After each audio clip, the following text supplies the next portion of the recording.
औज़ुबिल्लाहि मिनश्शैतानिर्रजीम बिस्मिल्लाहिर्रहमानिर्रहीम। नाज़रीन, मैं आपका मेज़बान अतहर काज़मी आज 25 मुहर्रम 1440 हिजरी को शहर आज़ाद लखनऊ के सज्जाद बाग कॉलोनी से यहाँ पर योम सैयद सज्जाद मनाया जा रहा है।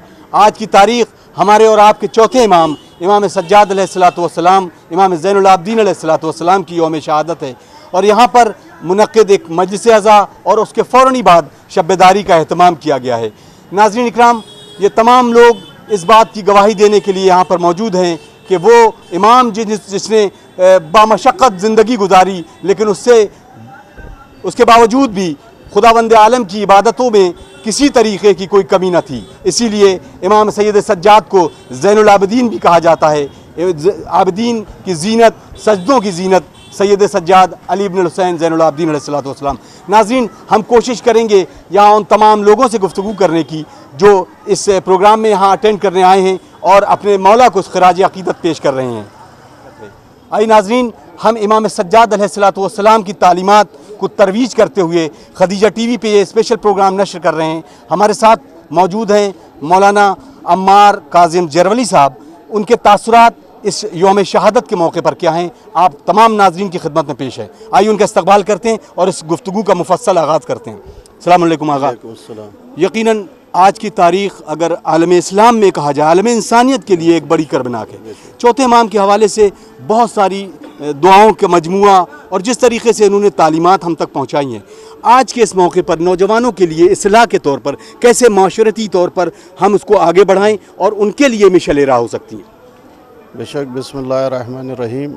आज बहुत ही गमनाक तारीख़ है, लेकिन जिसकी याद मनाने के लिए हम जमा हुए हैं, जब हम उसकी सीरत पे देखते हैं तो उसने वो कार नुमाया अंजाम दिया कि जो आज नहीं बल्कि ज़हूर इमाम ज़मान अलैहिस्सलातु वस्सलाम तक के इंशाअल्लाह और तरक्की करता हुआ ज़ाए सैयदुश शुहदा का काफ़िला इसी तरह से बढ़ता रहेगा। और चौथे इमाम का पैगाम उस पुराशोब दौर में तमाम अपने शियों को यूँ था कि मोमिन का असलहा दुआ है और ज़ालिम असलह ले के आ रहा था, लेकिन इमाम ज़ैनुल आबिदीन अलैहिस्सलातु वस्सलाम ने अपने दुआओं के ज़रिए से अपने तमाम चाहने वालों को महफूज किया और कहा कि दीन के पैगाम को दुआओं के ज़रिए से तुम दुनिया तक के पहुंचा सकते हो। और जब सहीफ़े सज्जादिया का आप मुतालिया करें तो दुनिया के किसी भी इंसानी ज़रूरत का कोई भी पहलू नहीं छूटा है कि जिस पे इमाम ज़ैनुल आबिदीन अलैहिस्सलातु वस्सलाम ने रोशनी न डाली हो दुआओं के ज़रिए से। तो ये उनका दुरे नायाब हमारे दरमियान है कि जिसे हमारे हर नौजवान को इस पुराशोब दौर में अपना वजीफ़ा बना लेना चाहिए, ताकि हमारा समाज बेहतर से बेहतर अंदाज से इस दुनिया में पैगाम हुसैनियत और पैगाम उलूहियत को नशर कर सके। बहुत बहुत शुक्रिया। नाज़रीन, आपने समाअत फरमाई। गुफ्तगू एक नूरानी गुफ्तगू, यकीनन अली इब्न हुसैन अलैहिस्सलातु वस्सलाम यानी हमारे चौथे इमाम इमाम ज़ैनुल आबिदीन अलैहिस्सलातु वस्सलाम का जो दुआओं का मजमुआ है, जिसको ज़ुबूर आले मोहम्मद भी कहा जाता है। यकीनन ये मजमुआ अगर आज हमारी कौम का बच्चा अपनी ज़बान पर सिर्फ रमा करता रहे तो दुआ मांगने का सलीक़ा भी आ जाएगा और जीने का सलीक़ा आ जाएगा। यकीनन ये सारे प्रोग्राम, ये शब्बेदारियाँ, ये रात भर जगना इस बात की दलील है कि हुसैनियत ज़िंदाबाद थी, ज़िंदाबाद है और ज़िंदाबाद रहेगी। तमाम मोमिनीन इकराम जब यहाँ पर आएंगे, नाज़रीन आपकी खिदमत में ये सारा प्रोग्राम आपके तईन नज़र करने की कोशिश करेंगे और यहाँ से तमाम नाज़रीन एक ही आवाज़ के साथ कहेंगे लब्बैक या हुसैन, लब्बैक या हुसैन, लब्बैक या हुसैन। नाज़रीन, इसके साथ अपने मेज़बान अतहर काज़मी को इजाज़त दीजिए और थोड़ी ही देर के बाद ये प्रोग्राम जैसे ही यहाँ पर आगाज़ होगा आप तमाम नाज़रीन की खिदमत में पेश करता हूँ। ला हौला वला कुव्वता इल्ला बिल्लाहिल अलिय्यिल अज़ीम। औज़ु बिल्लाहि मिनश शैतानिर रजीम। बिस्मिल्लाहिर रहमानिर रहीम। अल्हम्दुलिल्लाहिल्लज़ी ज़िक्रुहु लिश्शरफ़िज़ ज़ाकिरीन व शुक्रुहु फ़ौज़ुन लिश्शाकिरीन व ताअतहु निजातन लिलमुतीईन। अस्सलातु वस्सलाम अला रसूलिस सकलैन महबूब रब्बिल मशरक़ैन व रब्बिल मग़रबैन वलियुद्दारैन इमामिल क़िबलतैन जद्दिल हसन वल हुसैन अबिल क़ासिम मुहम्मद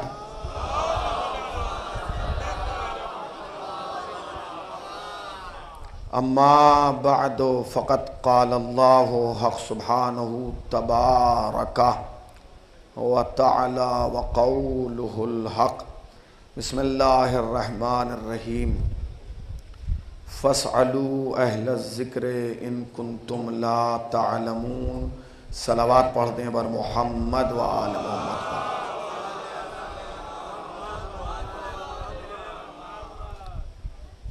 इंतहाई वाजिबुल एहतराम उलमा इकराम और हाज़रीन फ़र्श अज़ा, ये सज्जाद बाग की ये सालाना मजलिस अज़ा कि जो अपने आप में अपनी मिसाल आप है, इससे मैं ख़िताब का शरफ़ हासिल कर रहा हूँ। ये मेरे लिए मकाम फ़ख्र है। मगर सबसे बड़ा मकाम फ़ख्र ये है कि हमने आपसे मुलाकात की तो ज़िक्र हुसैन के सदक़े में की है। मुलाकात तो इंसान कर ही लेता है, मगर वो मुलाकातें यादगार नहीं रहती जो दुनियावी वसीलों की बुनियाद पर की जाए। किसी महल्ले में कर ली, किसी चौराहे पे कर ली, किसी शादी में कर ली, किसी पार्टी में कर ली, किसी तकरीब में कर ली, वो आदमी कुछ दिन याद रखता है, फिर कहता है मैं आपसे कहीं मिला हूँ। ये जानते हैं क्यों? इसलिए कि जिस तकरीब में गए हैं वो जिनसे मंसूब है उसे खुद ख़त्म हो जाना है। नहीं गौर किया, नहीं गौर किया। अगर गौर कर लेते तो आखिरी हुसैनी तक की आवाज़ मेरे कानों में आ जाती। फिर सुनिए, आहिस्ता से सुनिए, इत्मीनान से सुनिए, कोई जल्दी नहीं है। मैं आपके ऊपर खिताबत का बोझ डालने नहीं आया हूँ, चंद बातें करने आया हूँ। जहाँ आपको एहसास हो कि मेरी बात में दम है, वहाँ अपनी आवाज़ मेरे कान तक पहुँचाइएगा, ताकि मुझे एहसास हो जाए कि हुसैनी शीयों से बात कर रहा है, शीशे से बात नहीं कर रहा है। सलावात पढ़ें बर मोहम्मद वाले मोहम्मद पर, बहुत आराम से। तो दुनिया के जितने वसीले होते हैं वो सब कमज़ोर होते हैं, इसीलिए याद नहीं रहते, भूल जाते हैं। किसी के बेटे की बर्थडे में मिले थे तो वो वसीला कमज़ोर है, किसी के वलीमे में मिले थे तो वो वसीला कमज़ोर है, किसी की शादी में। आखिर किबला क्या बात है कि एक मजलिस जो 4 साल पहले ख़तीब पढ़ के आया, ना उससे पहले आया था ना उसके बाद, वो मजलिस भी याद है, वो ख़तीब भी याद है, वो चेहरा भी याद है। जानते हैं क्यों? इसलिए कि जो दुनिया के वसीले होते हैं वो ख़त्म हो जाते हैं। फ़र्श अज़ा वो वसीला है कि जहाँ हुसैन ख़त्म हुआ है ना हुसैन वाले ख़त्म होंगे। आए आए आए, ना हुसैन ख़त्म हुआ है ना हुसैन वाले ख़त्म होंगे। मैंने जिस आयत को तिलावत किया है, मशहूर ज़माना आयत है।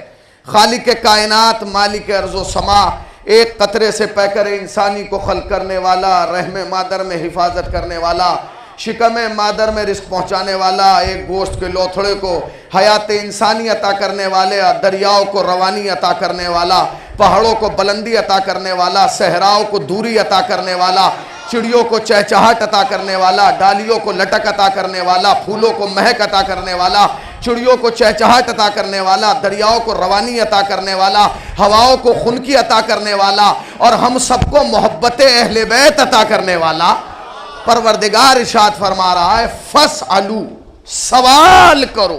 अल्लाहु अकबर, सवाल करो। तवज्जो से सुनिएगा, ये खतीब की खिताबत नहीं, कुरान की आयत है। फस्अलू, सवाल करो। अच्छा, कुरान ने सवाल की इजाज़त दी है, सवाल करने से रोका नहीं है। अब पढ़े लिखे हुए मजमा भी अगर ये जुमला नहीं सुनेगा तो फिर किस मजमे को जाके मैं सुनाऊं। कुरान ने कहा सवाल करो।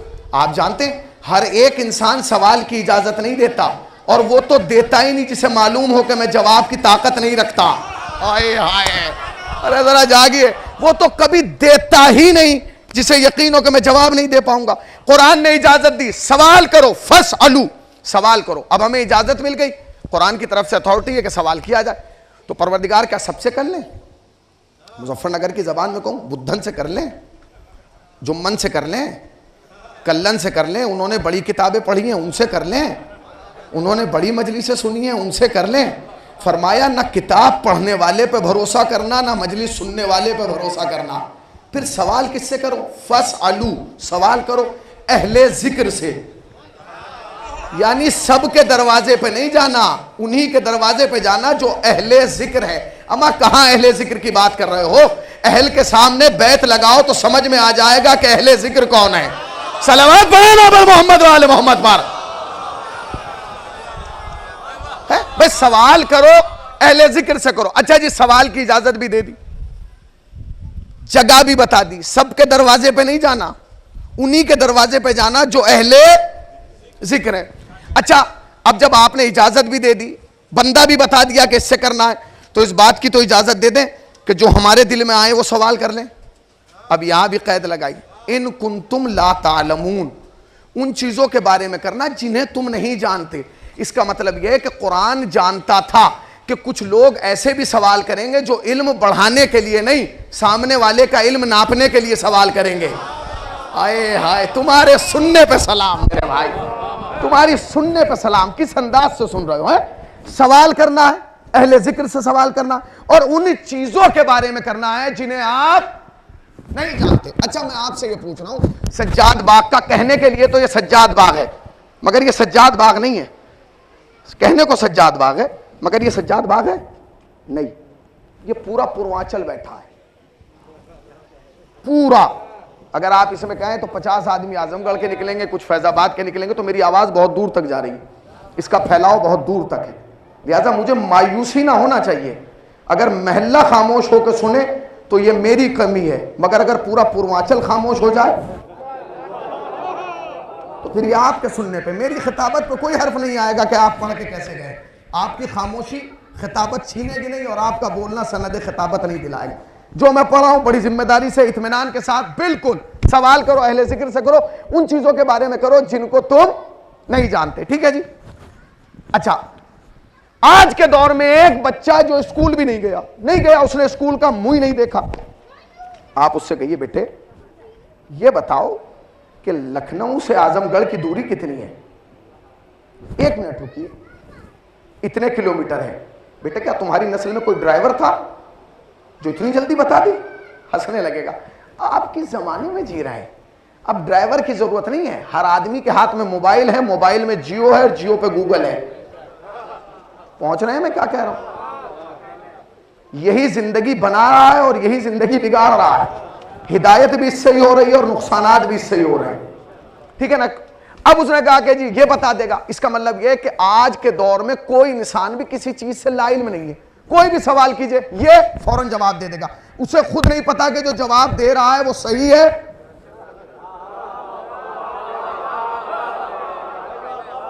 हाँ शाबाश, या गलत है।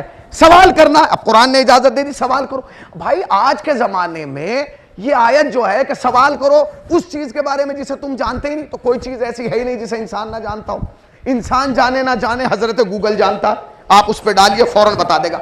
आप यहां बैठ के डालिए उस पर, खुदा की कसम, यहां कि यहां से काजमैन की दूरी कितनी है, इराक वाले, वो भी बताएगा। करबला की दूरी कितनी है वो भी बताएगा, क्योंकि जमाना है। तो आप किस चीज के बारे में सवाल करें?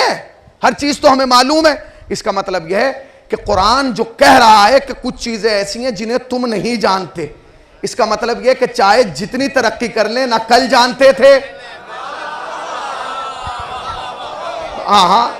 ना कल जानते थे, ना आज जानते हैं और ना कयामत तक जानते हैं। अच्छा, एक बहुत बड़े मुफस्सिर कुरान है आज के जमाने में, जो ईरान के नेशनल चैनल से दरसे तफसीर देते हैं, आयतुल्लाह मोहसिन कराती। उन्होंने अपनी तफसीर नूर में जब इस आयत पे पहुंचे तो उन्होंने लिखा कि आज का जमाना इतनी तरक्की कर गया कि यह कहना ही मुश्किल है कि नहीं जानते। जो नहीं जानता वो भी कुछ जानता है। मगर उन्होंने लिखा कि 2 चीजें ऐसी हैं जिसके बारे में इंसान न कल जानता था, ना आज जानता है और ना कयामत तक जानेगा। उनसे पूछा गया वो क्या, तो उन्होंने 2 चीजें लिखी। कहने लगे एक कुरान, दूसरे करबला। तवज्जो सुनिएगा, मैंने बहुत भारी बहस छेड़ दी आपके चेहरों पर भरोसा करके, आपकी शक्लों को देख के मैंने सख्त तरीन बहस छेड़ी है। फिर सुनिए, 2 चीजें ऐसी हैं जिन्हें इंसान नहीं जानता, एक कुरान, दूसरे करबला। भैया अब आप सुनिए, यह कैसे मुमकिन है कि कुरान नहीं जानता? हम तो गली से गुजरते हैं तो हर मोहल्ले में 5 दारुल कुरान खुले, साइकिल पे 20 हाफिज कुरान टहल रहे हैं। ये क्यों आए का बच्चे को कुरान पढ़ाने? ये क्यों आए कि मुन्नी को कुरान पढ़ाने? तो आप कह रहे हैं कि कुरान के बारे में नहीं जानता। मोहसिन कराती ने कहा पढ़ाना और है, नहीं नहीं, पढ़ाना और है, समझना और है। चलिए हम आपकी बात मान लेते, मगर आप कैसे कह रहे हैं कि करबला नहीं जानते? हमने अपनी माओ की आगोश से करबला ली है, हमने किसी मौलवी की जबान से करबला नहीं ली, हमें शीरे मादर से करबला मिली है। आप कह रहे हैं, उन्होंने कहा सुनो, अगर ये दोनों चीजें समझ में आ जाए, कुरान समझ में आ जाए तो कुरान कुरान ना रहे, करबला समझ में आ जाए तो करबला करबला ना रहे। इसलिए कि समझ में वो चीज आती है जो फिक्रे बशर के बराबर हो। कुरान भी मौजूदा, करबला भी मौजूदा, बस फर्क इतना है, कुरान नाना का मौजूदा है, करबला नवासे का मौजूदा।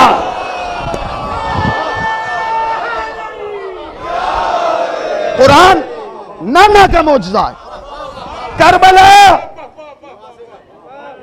जरा बोलिए कुरान, नहीं सब बोलिए, कुरान नाना का मौजूदा। मैं मिंबर पे ऊंचा सुनता हूं, कुरान नहीं, सब बोले भाई। सज्जाद बाग खड़ा है इतना बड़ा, ये तो बाग भी सज्जाद के नाम का है, औरों के नाम का होता तो कट जाता है क्या? कुरान करबला, इसका मतलब यह कि जरूरत है कि करबला समझी जाए।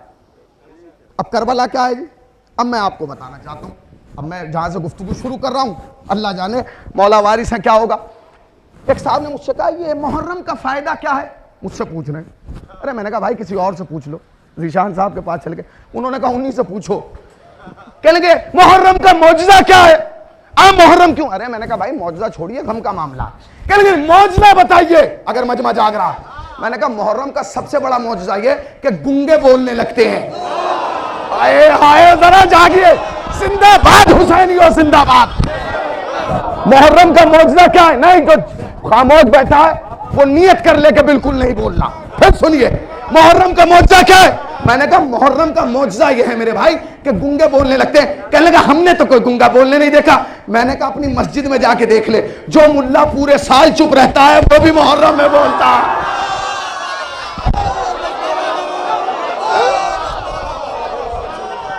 बिखर के नहीं, मिल के। ना ना ना ना, ऐसे नहीं ऐसे नहीं ऐसे नहीं। सुनिए आराम से सुनिए, कोई जल्दी थोड़ी है। फिर सुनिए, जब अली का नारा लगे ना तो दोनों हाथ उठा के जवाब दीजिएगा। सुनिए क्यों? इसलिए कि उड़ना है बुलंदी में तो हाथों को ना बांधो। हम तो कह रहे थे ज़ीशान भाई के सज्जाद बाग वाले बड़ी लाते थे भाई, उड़ना है बुलंदी में तो हाथों को ना बांधो। टायर भी पर खोल के उड़ते हैं हवा में। अगर नमाज़े इश्क़ हुसैन में हाथ बंधे रह गए तो पिंडाल तक रह जाओगे, करबला तक नहीं जाओगे। दोनों हाथ बुलंद करके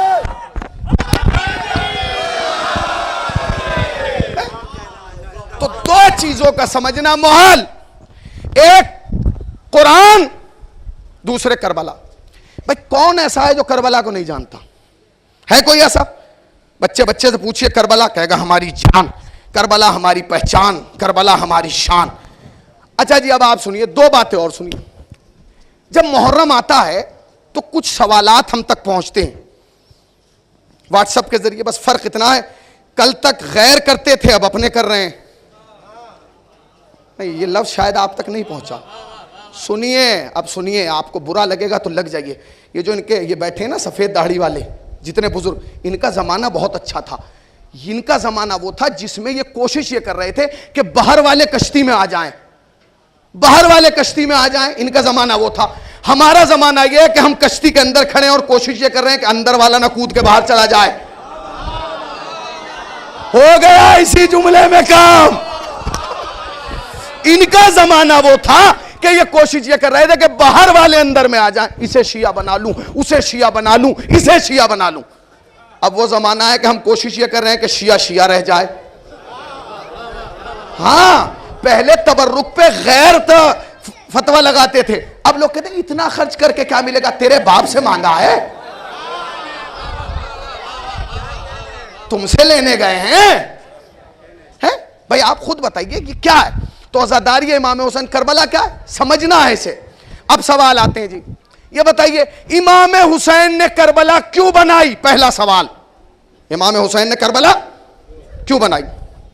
दूसरा सवाल, अगर हुसैन करबला ना बनाते तो क्या होता? दूसरा सवाल। तीसरा सवाल, अब बना ली तो फायदा क्या मिला? अब हमारे लोग जवाब देते हैं कि हुसैन ने करबला क्यों बनाई? बड़ी आसानी से इसलिए बनाई कि इस्लाम खतरे में था।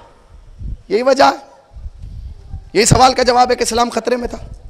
बताइए भाई, क्या यह जवाब सही है कि हुसैन ने करबला, अब इतना बड़ा मजमा है, क्या यह जवाब सही है कि इस्लाम खतरे में था इसलिए हुसैन ने करबला बनाई? तारीखदान लोग मौजूद हैं मेरे सामने, बताऊं।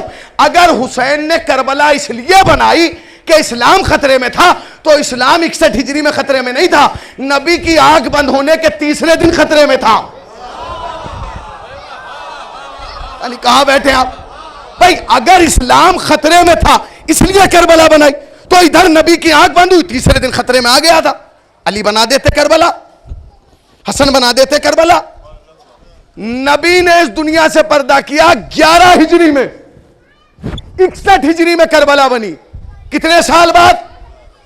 50, पूरे 50 ईयर्स का फासला है भाई साहब। अगर कोई बच्चा यहां बैठा हो ना और 50 साल के बाद कोई आके देखे, तो वो बच्चा बच्चा नहीं रहेगा, दाढ़ी सफेद हो जाएगी, चेहरा बदल जाएगा, हालात बदल जाएंगे, वाकयात बदल जाएंगे, घर के नक्शे बदल जाएंगे। आप कह रहे हैं इस्लाम खतरे में था? गलत। इस्लाम खतरे में नहीं था, इंसानियत खतरे में थी, हुर्रियत खतरे में थी, आबरूए इंसानी खतरे में थी। आप कह रहे हैं कि इस्लाम इसलिए, इस्लाम खतरे में था हुसैन ने इसलिए। सुनिए, अगर आप पूछना चाहते हैं कि हुसैन ने करबला क्यों बनाई, तो शियों से ना पूछो, किताबें पढ़ो और देखो कि इन 50 साल में क्या हुआ कि हुसैन ने करबला बनाई। भाई नबी गए 11 हिजरी में, करबला बन रही है 61 हिजरी में। 50 साल के बाद अली नहीं बना रहे, हसन नहीं बना रहे, पूरे 50 साल के बाद हुसैन करबला बना रहे। क्यों? ऐसा क्या हुआ इन 50 सालों में जो फर्जंद ज़हरा को कयाम करना पड़ा? अली ने नहीं किया, हसन ने नहीं किया, हुसैन कर रहे। जानते हैं क्या हुआ? सुनिए, नबी का एक सहाबी है इब्ने अब्बास, नाबीना हो गया है, नाबीना, आंखों की बीनाई जा चुकी है। मौसम हज करीब है, जिलहिज का महीना। सुनिए करबला क्यों बनी है। मौसम हज करीब है, शागिर्द को बुलाया, बुला के कहने लगे जिलहिज का महीना करीब है। उसने कहा हुजूर अगला महीना जिलहिज का है। कहा मैं चाहता हूं कि मुझे हज तक, खाने काबा तक पहुंचा दे ताकि हज से मुशर्रफ हो जाऊं, न जाने ये जिंदगी का आखिरी हज हो, फिर किसे क्या पता। उसने कहा कि ठीक है। मौसम हज करीब आया, शागिर्द ने उस्ताद का हाथ पकड़ा और मक्के ले आया। उसने कहा हुजूर आप मक्के में? कहने लगे मुझे काबे तक पहुंचा दे। शागिर्द ने हाथ पकड़ा, काबे में ले आया। जब काबे में पहुंचे नबी का सहाबी, तो नबी के सहाबी ने शागिर्द से पूछा भाई मैं कहां हूं? उसने कहा हुजूर आप काबे में हैं। तो कहने लगे क्या काबे में कोई और हज करने नहीं आया? उसने कहा कोई और क्यों नहीं, लोग हजारों की तादाद में काबे का तवाफ कर रहे हैं। तो कहने लगे अगर तवाफ कर रहे हैं, तुझे दिखाई दे रहे हैं, तो मुझे सुनाई क्यों नहीं दे रहा है? भाई जरा जागिए, मैंने बहुत सख्त बहस छेड़ी है। हुसैन ने करबला क्यों बनाई? सुनिए, अगर तुझे दिखाई दे रहे हैं हज करते हुए, तो मुझे यह सुनना क्या चाहते थे? जानते क्या सुनना चाहते? जब आप हज पे जाएंगे और चक्कर काटेंगे तो खाली चुप नहीं रहना, एक अम्र है जिसे तालिबिया कहा जाता है। जब चक्कर काटेंगे तो चीख चीख के कहेंगे लब्बैक अल्लाहुम्मा लब्बैक ला शरीका लक लब्बैक। इन्हें वो आवाज ही नहीं आ रही थी, इनकी कोई खता ही नहीं थी। इन्होंने कहा भाई अगर वो चक्कर काट रहे हैं तो वो आवाज मैं क्यों नहीं सुन रहा हूं? आपने गौर किया, ये नबी का सहाबी है, ये बता रहा है कि जो हुक्म अल्लाह की जानिब से आते हैं वो दिखाए भी जाते हैं, सुनाए भी जाते हैं। हाय हाय हाय, जरा जागिए, वो दिखाए भी जाते हैं, सुनाए भी जाते हैं। यही वजह थी कि गदीर के मिंबर पे एक काम नहीं हुआ, दोनों हुए, दिखाया भी गया, जबान से बताया भी गया। उन्होंने कहा कि जी क्या बात है? कह लेंगे मैं वो आवाज नहीं सुन रहा हूं। उन्होंने कहा कौन सी? कह लेंगे लब्बैक अल्लाहुम्मा लब्बैक। फौरन शागिर्द उस्ताद के मुंह पे हाथ रख दे, क्या कर रहे हैं? साइड में आइए, साइड में आ गए। कह लें क्या वो आवाज क्यों नहीं? अब नहीं सुनेंगे वो आवाज। क्यों नहीं सुनूंगा? कहने लगे शायद आपको पता नहीं, शाम के बादशाह का हुक्म आया। शाम का बादशाह समझ रहे हैं ना? समझ रहे हैं ना? बड़ा यजीद। शाम के बादशाह का हुक्म आया है कि जिसे भी हज करना है चुपचाप करे, काबे में शोर गुल्ला मचाए। अब एक बात आहिस्ता से कहना चाहता हूं बुजुर्गों की खिदमत में, कसम खुदा की सच्चा सहाबी था, असली सहाबी था, पक्का सहाबी था। कहने लगे लानत हो इस पे, अभी तो मोहम्मद का कफन भी मैला नहीं हुआ और इसकी इतनी ताकत के इसने अल्लाह के घर में अल्लाह की लब्बैक बंद करा दी। जरा मुझे काबे की तरफ लेके चल। काबे के पास ले गए, फौरन बूढ़े हाजी ने हाथों को उठा के कहा लब्बैक अल्लाहुम्मा लब्बैक। लाखों की तादाद में चक्कर काटते हुए हाजियों ने जब नबी के सहाबी को लब्बैक का नारा बुलंद करते हुए देखा तो एक दूसरे के कोहनी मार के कहा कमाल है, जब ये सहाबी होके नहीं मानता। सुनिए, मैं आपको तारीख देके जा रहा हूं, जब ये सहाबी होके नहीं मानता, हम उम्मती होके क्यों माने? खुदा की कसम, अगर उस रोज वो नबी का सहाबी आवाज बुलंद ना करता तो 2018 तक भी हज चुप होता। सुनिए सुनिए, 2018 तक भी हज चुप होता। नबी के बाद पहला काम क्या हुआ बताइए? पहला काम क्या हुआ नबी के जाने के बाद? अल्लाह के घर में अल्लाह की लब्बैक बंद करा दी। पहला काम क्या हुआ? जरा बोलिए, मजलिस खत्म कर दूं? नहीं, अगर आप सुनना चाहते हैं तो सुनिए, कोई जबरदस्ती नहीं है। फिर सुनिए, पहला काम क्या हुआ? अल्लाह के घर में अल्लाह की लब्बैक। नबी के जा भी 50 साल नहीं गुजरे, पहला काम ये हो गया। लीजिए जी, वो तो नबी के सहाबी को सलाम हो कि उसने शुरू करा दी। दूसरा काम सुनिए, एक सहाबी है तारीख में जिसे कहा जाता है अब्दुल रहमान। याद रखिएगा, मैं बता रहा हूं 50 साल में क्या हुआ जो हुसैन ने करबला बनाई। सुनिए, कड़ी से कड़ी मिलाते चलेंगे। पहला काम यह हुआ कि अल्लाह के घर में अल्लाह की लब्बैक बंद करा दी। दूसरा काम क्या हुआ? एक सहाबी है अब्दुल रहमान, उनकी खुसूसियत यह है कि लोग नाम से जानते, चेहरे से नहीं जानते। ये हैं, होता है, लोग नाम से जानते। उस जमाने में यूट्यूब नहीं थी, फेसबुक नहीं थी, वरना लोगों को पता चल जाता। क्या जी, ये अब्दुल रहमान है। वो आ गए बेचारे शाम।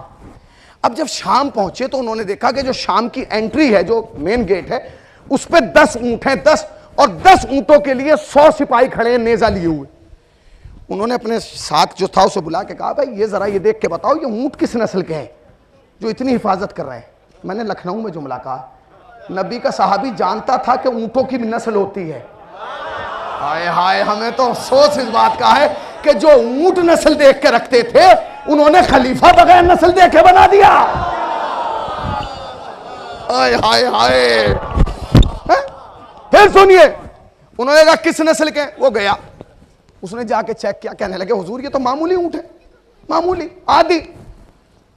तो वो गए और उन्होंने सिपाही से कहा तुम्हारा दिमाग खराब हो गया इस गर्मी में। यार अरब की गर्मी तो आप जानते हैं, चिड़िया इस दीवार छोड़ के इस पे नहीं जा सकती।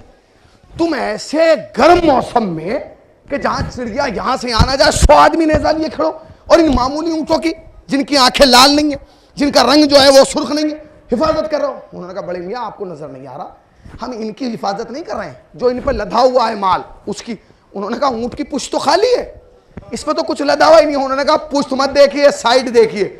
अब जो साइड में आए तो देखा जिस कलर का ऊंट उसी कलर की, उसी के शिकम की साइज की मशकीजें बनी हुई हैं। कहने लगे हम इसकी हिफाजत कर रहे हैं। उन्होंने कहा इसमें क्या है? हीरे हैं, जवाहरात है? उन्होंने कहा जवाहरात नहीं, शाम के बादशाह के लिए रूम से शराब आई है, वो पिएंगे। एक जुमला कहूंगा आहिस्ता से, सच्चा सहाबी था, पक्का सहाबी था, असली सहाबी था। बगल में खड़े हुए सिपाही का नेजा लिया और जल्दी जल्दी गोप दिया, शराब बहने लगी। सिपाहियों ने उन्हें छोड़ा, ऊंटों को इन्हें पकड़ लिया। उन्होंने कहा मुझे क्यों पकड़ा? कहने लगे अब ऊंट तो जाएंगे नहीं, तुम्हें लेकर चलेंगे। अब जब दरबार में पहुंचे शाम के बादशाह के, तो वो नशे के आलम में था। अब लोग बहुत साहबियों के झंडे निकालते हैं ना, अब क्या करें, तारीख यही है। ये लखनऊ है ना भाई, ये लखनऊ में पढ़ रहा हूं मैं, नजफ मियां मौल साहब लखनऊ में। तो उसने कहा, वो बैठा था तख्त पे, उसने देखा कि एक बड़े मियां को ला रहे हैं। उन्होंने कहा ये बूढ़ा कौन है? उन्होंने कहा हुजूर ये बूढ़ा नहीं है, ये नबी का सहाबी है। नबी का सहाबी होगा, यहां क्या कर रहा है? उन्होंने कहा सर ये करवर नहीं रहा, हम इन्हें लाए हैं। क्यों लाए हो? मुजरिम है, क्या जुर्म किया है? कहने लगे वो जो आपने रूम से मंगाई थी ना, इन्होंने सुराख करके सारी बात दी। तारीख कहती है जितनी चढ़ी थी, सलाम जो पीछे खड़े होकर हाथ उठा रहे हैं मैं उन्हें सलाम कर रहा हूं, जिंदाबाद हुसैनियों जिंदाबाद। तुम्हारे सुनने पे सलाम, खुदा की कसम, किस कैफियत से सुन रहे हो, जिंदाबाद। उन्होंने कहा वो जो आपके लिए सरकार शाम से आई, वो रूम से लाए, तो इन्होंने बात दी, जितनी चढ़ी थी उतर गई। कहने लगे इतना जुर्म करके ये जिंदा है अभी तक? तो उन्होंने कहा फिर क्या करें? कहेंगे मार दो। हाय हाय, बड़े झंडे उठाते हो, बड़े झंडे उठाते हो, एहतराम साहबियत, मारो। बस जैसे ही जल्लाद तलवार लेके आगे बढ़ा, फौरन एक साहब है तारीख में जिनका नाम है अमर यास, कूद के सामने आके लगे जा पना एक बात, कह लेंगे क्या? इन्हें मत मारिए, मुझे मार दीजिए, इन्हें कत्ल मत कीजिए, मुझे। बादशाह को बड़ा जलाल आया, कहने लगे हर नमक हराम बहुत देखे, तुझ जैसा नहीं, खिला मैं रहा हूं, पिला मैं रहा हूं, पाल मैं रहा हूं, तनख्वाह मैं दे रहा हूं, बचा इसे रहा है। उसने कहा होश में आइए, मैं इसे नहीं बचा रहा हूं, अब भी आप ही को बचा रहा हूं। उसने कहा वाह, हुकूमत मेरी, तख्त मेरा, ताज मेरा, सल्तनत मेरी, बादशाह मैं, तू कह रहा है इसे हुक्म मैंने दिया, जल्लाद ये, तलवार इसके हाथ में, मरेगा ये। उसने कहा ये मरेगा, गर्दन इसकी कटेगी, कत्ल तुम हो जाओगे। सुनिए, कहने लगे वाह, गर्दन इसकी करेगी कटेगी, कत्ल में कैसे होगा? उसने कहा ये मामूली है, जिसे तुम दरबार में मार के दबा लोगे बात, ये नबी का सहाबी है, अगर आज ये दरबार में मर गया तो कल तारीख लिखने वाले ये पूछेगा किस जुर्म में मरा।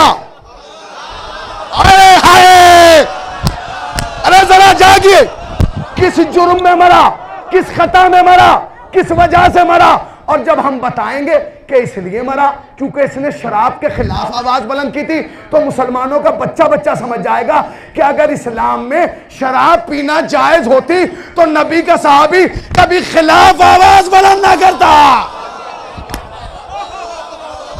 पहुंच रहे हैं आप? पहला काम क्या हुआ नबी के बाद? पहला काम क्या हुआ? ये पीछे वाले बोले, पहला काम क्या हुआ नबी के बाद? हज। अल्लाह के घर में अल्लाह की लब्बैक बंद करा दी, पहला काम। अथर भाई पहला काम सरकार क्या हुआ? जरा बोलिए भाई, मेरा दिल लगे पढ़ने में। अल्लाह के घर में, जितना बड़ा मजमा ये बोला है ना, अगर ये बोल दे तो आवाज देवबंद तक जाए। अल्लाह के घर में पहला काम। दूसरा काम क्या हुआ? शराब इतनी आम कर दी गई कि लोग यही भूल गए कि पीना जायज है या ना जायज। दूसरा काम। तीसरा काम सुनिए, नबी का एक सहाबी है जिसका नाम इस्तंबू से बड़ा है तारीख इस्लाम में, बहुत बड़ा नाम है, अबू अय्यूब अंसारी। नाम सुना है आपने? सुना है ना? सुना है भाई? अबू अय्यूब अंसारी, कितना बड़ा नाम है इनका। इनका इतना बड़ा नाम है और इतना बड़ा प्रोटोकॉल है कि जिस शहर में ये पहुंचते थे सारे मुसलमान आ जाते थे, सरकार हमारे घर, सरकार हमारे घर, सरकार हमारे घर। क्योंकि मुसलमानों का अकीदा यह था जिस घर में अबू अय्यूब अंसारी कदम रख देंगे उस घर में नहूसत आएगी नहीं और उस घर से रहमत जाएगी नहीं। मेरा दिल चाहता है मुसलमानों से पूछूं, क्यों कर रहे हो इतना एहतराम? क्या इसने मुर्दे जिलाए हैं? भाई तुम्हारे सुनने पे सलाम, जिंदाबाद हुसैनियों जिंदाबाद। क्या इसने मुर्दे जिलाए? कहा जी नहीं। सितारे बुलाएं? कहा नहीं। सूरज पलटाएं? कहेंगे नहीं। तो फिर इतना एहतराम क्यों करें? वो इसलिए एहतराम करें क्योंकि इनके दरवाजे पर नबी का नाका बैठा था। कितनी बेवकूफ कौम है, अबे जिसके दरवाजे पर नबी का नाका बैठ जाए उसका तो एहतराम हो, और जिनके लिए मोहम्मद खुद नाका बन जाए। बिकर के नहीं मिलके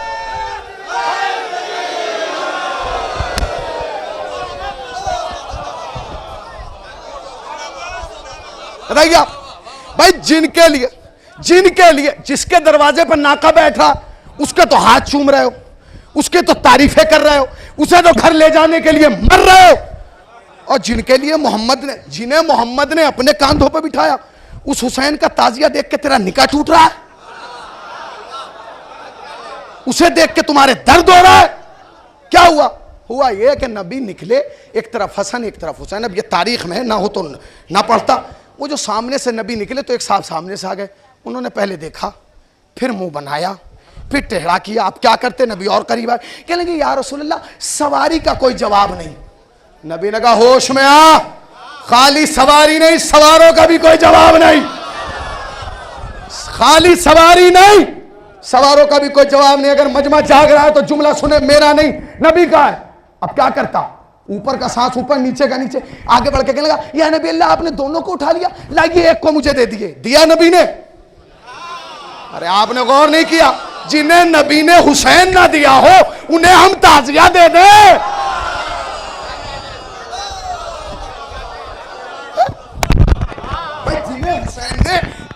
जिन्हें नबी ने हुसैन ना दिया उन्हें हम ताजिया दे।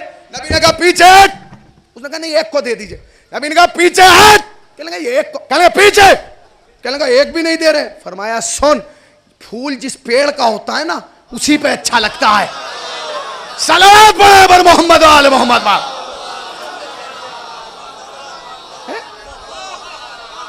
अब सुनिए, पहले सलामत रहिए, ये चिराग जलेंगे तो रोशनी होगी। जिंदाबाद हुसैनियों जिंदाबाद। तुम्हें सलाम, तुम्हारी समातों को सलाम, तुम्हारे हुजूम को सलाम, तुम्हारी जवानियों को सलाम। आबाद रहो, इसी तरीके से नाम हुसैन पर मरते रहो। फिर सुनना, पहला काम क्या हुआ? अल्लाह के घर में अल्लाह की लब्बैक बंद करा दी। दूसरा काम, शराब जायज हो गई। तीसरा सुनिए, अबू अय्यूब अंसारी आए हैं शाम। जब शाम आए तो लोग आए हमारे घर। उन्होंने कहा देखिए हम किसी का दिल नहीं तोड़ेंगे, सबके घर जाएंगे। तो उन्होंने अपने सेक्रेटरी को बुला के पहले इसी गली से नंबर लगाओ। उन्होंने कहा ठीक है। पहले घर में गए, जैसे ही पहुंचे इस्तगफार पढ़ के वापस, दूसरे में इस्तगफार पढ़ के वापस, तीसरे में इस्तगफार पढ़ के वापस, चौथे में इस्तगफार पढ़ के वापस, पांचवें में।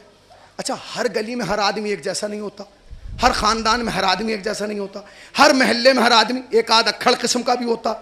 आखिरी घर उसी का था जिसके जो अक्खड़ था। जब उसके घर से अस्तगफुरुल्लाह पढ़ के वापस आए तो वो ये भूल गया कि अबू अय्यूब अंसारी है। कहने लगा मियां कहीं तो रुक जाते। उन्होंने चेहरा देख के कहा, पूछ रहा है कहीं तो रुक जाते, किसी मुसलमान के घर में ले जाते। कह रहा है कि किसी घर में तो रुक जाते, किसी मुसलमान के घर में। उन्होंने कहा वाह, आपको ये दाढ़ी वाले मुसलमान नहीं नजर आ रहे हैं, ये इतने बड़े बड़े माथे पे टीके लेके घूम रहे हैं। उन्होंने कहा सुन, शक्ल से मुसलमान नहीं होता, किरदार से मुसलमान होता है। क्या मतलब? कहने लगे तुम मुझे जिस घर में भी ले गए, उस घर में दशोई जो है टॉयलेट, वो किबला रुख बन गए। क्या तुम्हें नहीं पता सुन्नत मुस्तफ़ा में, दीन इस्लाम मुबीन में काबे की तरफ बैठ के पेशाब पैखाना करने के लिए मना किया गया, हाजत पूरी करने को मना किया गया, और तुमने जिस घर में जा रहा हूं तुमने उधर ही बनाया हुआ है। क्या तुम्हें शर्म नहीं आती? तुम कैसे मुसलमान हो? उसने कहा अच्छा, अगर इसीलिए नाराज है तो फिर वापस चले जाइए, एक भी ऐसा नहीं है जिसमें ऐसा बनाओ जैसा आप चाह रहे हैं। तो कहने लगे क्यों? कहने लगे पहले हमारे घर में ऐसे ही बने थे जैसे मक्के और मदीने में बने। तो कहने लगे ये कैसे बने? कहने लगे तो हमारे बादशाह ने हुक्म दिया कि तोड़ के ऐसे बनाओ, हमने बना दिए। तेवर बदल के कहा सुन, बनवाने वाले पे भी लानत, बनाने वालों पे भी लानत। बनाने वालों पे भी लानत और बनवाने वाले पे भी लानत। जा रहा हूं मैं। जब शाम के बाहर आए ना तो 10 सिपाही तलवारें लेके आ गए, घेर लिया। कहां चले बड़े मियां? उन्होंने कहा जा रहे हैं। ऐसे नहीं जाएंगे, आपको अमीर ने बुलाया है। उसने कहा वाह, फकीरों के शहर में भी कोई अमीर है? तो फकीरों के शहर में भी कोई अमीर है? कहने लगे हाँ हमारा अमीर। कहने लगे कौन? कहने लगे फला इब्ने फला। कहने लगे शर्म नहीं आती, उससे बड़ा तो गरीब कायनात में कोई नहीं। हसब का गरीब वो, नसब का गरीब वो, शजरे का गरीब वो, दनिहाल का गरीब वो, ननिहाल का गरीब वो। उसे कह रहा है अमीर। कहां? चलिए। उन्होंने कहा मैं नहीं जाऊंगा किसी अमीर से मिलने। उन्होंने कहा हम प्यार से लेने थोड़ी आए, तलवार निकाल ली। चलिए चलिए। उन्होंने कहा ठीक है, जान का बच्चा ना वाजिब है, चलो भाई चलो। पहुंच गए दरबार में। सामने बैठा है बादशाह, मजमा यूं बैठा है। जैसे ही अबू अय्यूब अंसारी अंदर दाखिल हुए तो उन्होंने बादशाह को एक दफा यूं देखा और देखने के बाद फौरन मुंह में लिया। अब बादशाह को लोग देखने लगे, कितनी बड़ी तौहीन है, बादशाह हो, सुपर पावर हो उस दौर का, और कोई देख के मुंह मोड़ ले। तो उसने फौरन कहा अबू अय्यूब अंसारी, हमारी शक्ल इतनी भी बुरी नहीं कि तुम मुंह फेर लो। फौरन नबी के साहबी ने कहा बात शक्ल की नहीं, बात नस्ल की है। भाई अब कहां से लाऊं मैं ताकत भाई? बात शक्ल की नहीं, बात नस्ल की है, बात असल की है, बात कैफियत की है, बात शजरे की है, बात हसब की है। तूने कभी देखा है कि तेरे नाम के आगे क्या क्या लिखा जाता है? उसने कहा देखा क्या, लिखा ही मैंने। अब कलम खुद अब लोग अपने आप को जो लिख लें। अच्छा, आप इनकी कब्र पे जाएंगे ना शाम में तो 4 लक़ब लिखें। पहला लक़ब क्या है? खलीफतुल मुस्लिमीन, अमीरुल मोमिनीन, कातिबे वही इलाही, साहबी रसूल। ये आज भी है। वो कोई वहां पक्का चला गया तो साहबी रसूल का तोड़ के ले गया पत्थर अपने घर। उसने कहा तुम इस लायक हो ही नहीं, चलो। अब एक से बड़ा एक है ना भाई, अब आप रोक तो सकते नहीं किसी को। अच्छा, उनकी जहां कब्र है पूरे मोहल्ले को पहले पता चल जाता है कि यहाँ है। खुशबू आती है। तो सलावात पढ़े बर मोहम्मद वाले।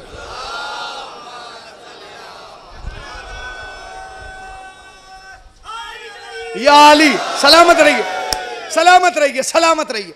उसने कहा कि जिंदाबाद जिंदाबाद जिंदाबाद जिंदाबाद। उसने कहा कि क्या बात है? उसने कहा नाम के आगे तो आपके 4 टाइटल लगे हैं, साहबी रसूल, कातिब वही इलाही, खलीफतुल मुस्लिमीन, अमीरुल मोमिनीन। वो तो मैं हूं। कह लेंगे शर्म नहीं आती? इतना कुछ हो के इतना सा मसला नहीं जानता कि इस्लाम में मर्द के लिए सोना हराम है? कह लेंगे वो तो मुझे पता है। तो कहने लगे पहने क्यों बैठा है? पहने क्यों बैठा है? एक जुमला कह दूं सज्जाद बाग वालों, हाथ जोड़ के, मेरा दिल चाहता है हम सब चल के कहें साहबी रसूल से, क्यों परेशान हैं इस बुढ़ापे में, अपना ब्लड प्रेशर क्यों घटा रहे हैं? पूरी बात सुनिए और पूरी बताइए। सोना मर्द के लिए हराम है। पानी कहां बैठे हैं भाई, मैं क्या कह रहा हूं? जरा ये हल्का बोलेगा तो बात चलेगी ना। सोना भाई जितना मैं अपने को जानता हूं इतना आप लोगों को नहीं जानता। जितना आप अपने को जानते हैं इतना मोहम्मद हुसैनी को नहीं जानते। क्या पता इसकी कोई दाखिली मजबूरी हो। और सुनिए, हमने खैबर के बाद लोगों को मर्द मानना बंद कर दिया। हम सबको मर्द ने, और हमारा दाढ़ी मूछ से तो ईमान ही उड़ गया। सलामत रहिए, सलामत रहिए। देखिए पीछे वाले सुन रहे हैं और आगे वाले सो रहे हैं। सलावत पढ़े पर मोहम्मद वाले सलामत रहिए। अब सुनिए, तो कहने लगा कि अच्छा, कह लेंगे ये सोने के कड़े, ये गले में चैन, शर्म नहीं आती? तुझे पता नहीं मर्द के लिए सोना हराम? उसने कहा चलिए छोड़िए। कह लेंगे कैसे छोड़िए? क्या तुझे नहीं पता इस्लाम में इंसान को दरिंदे की खाल पे बैठने को मना किया गया? कह लेंगे पता है। तो बैठा क्यों है? फिर मैं जुमला कहूंगा आहिस्ता से, पूरी बात सुनिए। इस्लाम में इंसान को मना किया गया है कि दरिंदे की खाल पे ना बैठे। और अगर दरिंदा दरिंदे की खाल पे बैठ जाए, अब बताइए कितने काम हुए भाई, कितने काम हुए बताइए? हज बोलिए, हज नहीं नहीं, आवाज नहीं आई। मैं ऐसे बढ़ूंगा ही नहीं, बिल्कुल नहीं बढ़ूंगा। हज खामोश कर दिया गया, शराब जायज कर दी गई, घरों के नक्शे बदल दिए गए, मर्द, इंसान। और मैंने तीनों वाकयात आपको सहाबियों के सुनाए हैं सलीम साहब। कल कोई ये ना कह दे कि शिया सहाबी को नहीं मानते। हाँ, ये बड़ा एडवर्टाइज हो रहा है, शिया सहाबी को नहीं मानते। अरे भाई सुन, शिया कौम दुनिया की अक्लमंद तरीन कौम है, ये याद रखिएगा। शियों का बेवकूफियों से कोई लेना देना नहीं है। दुनिया की सबसे शार्प माइंड अक्लमंद कौम, जीनियस शिया। मैं जानता हूँ, मैं बताऊँ आपको। हम मुंबई गए, एक कमरे में रुके हुए थे, साथ में हमारे एक साहब रुके हुए थे। वो बेचारे थे मौजूद। उनका सुबह के वक्त ये हालत होते थे, मौलाना। मैंने कहा जी चाचा जरा चश्मा उठा दीजिए, नजर नहीं आ रहा। मैं चश्मा उठा के देता था। मैं तीसरे दिन की बात है, सुबह सुबह मैं उठा तो मैंने देखा कि एक साहब नोट लिए खड़े और वो एक एक नोट यूं करके देख रहे हैं। मैंने कहा चाचा खैरियत? कह लेंगे इन पे पैसे थे, ये लेके आए। पुराने वाला नोट था 500 का, यूं कर करके देख रहे हैं। जब वो नोट दे के चला गया, मैंने कहा चाचा आप मुझे बेवकूफ़ बना रहे थे 3 दिन से। कह लगे क्या? मैंने कहा आपको बगैर चश्मे के चश्मा नहीं दिख रहा और नोट में गांधी देख रहे हैं?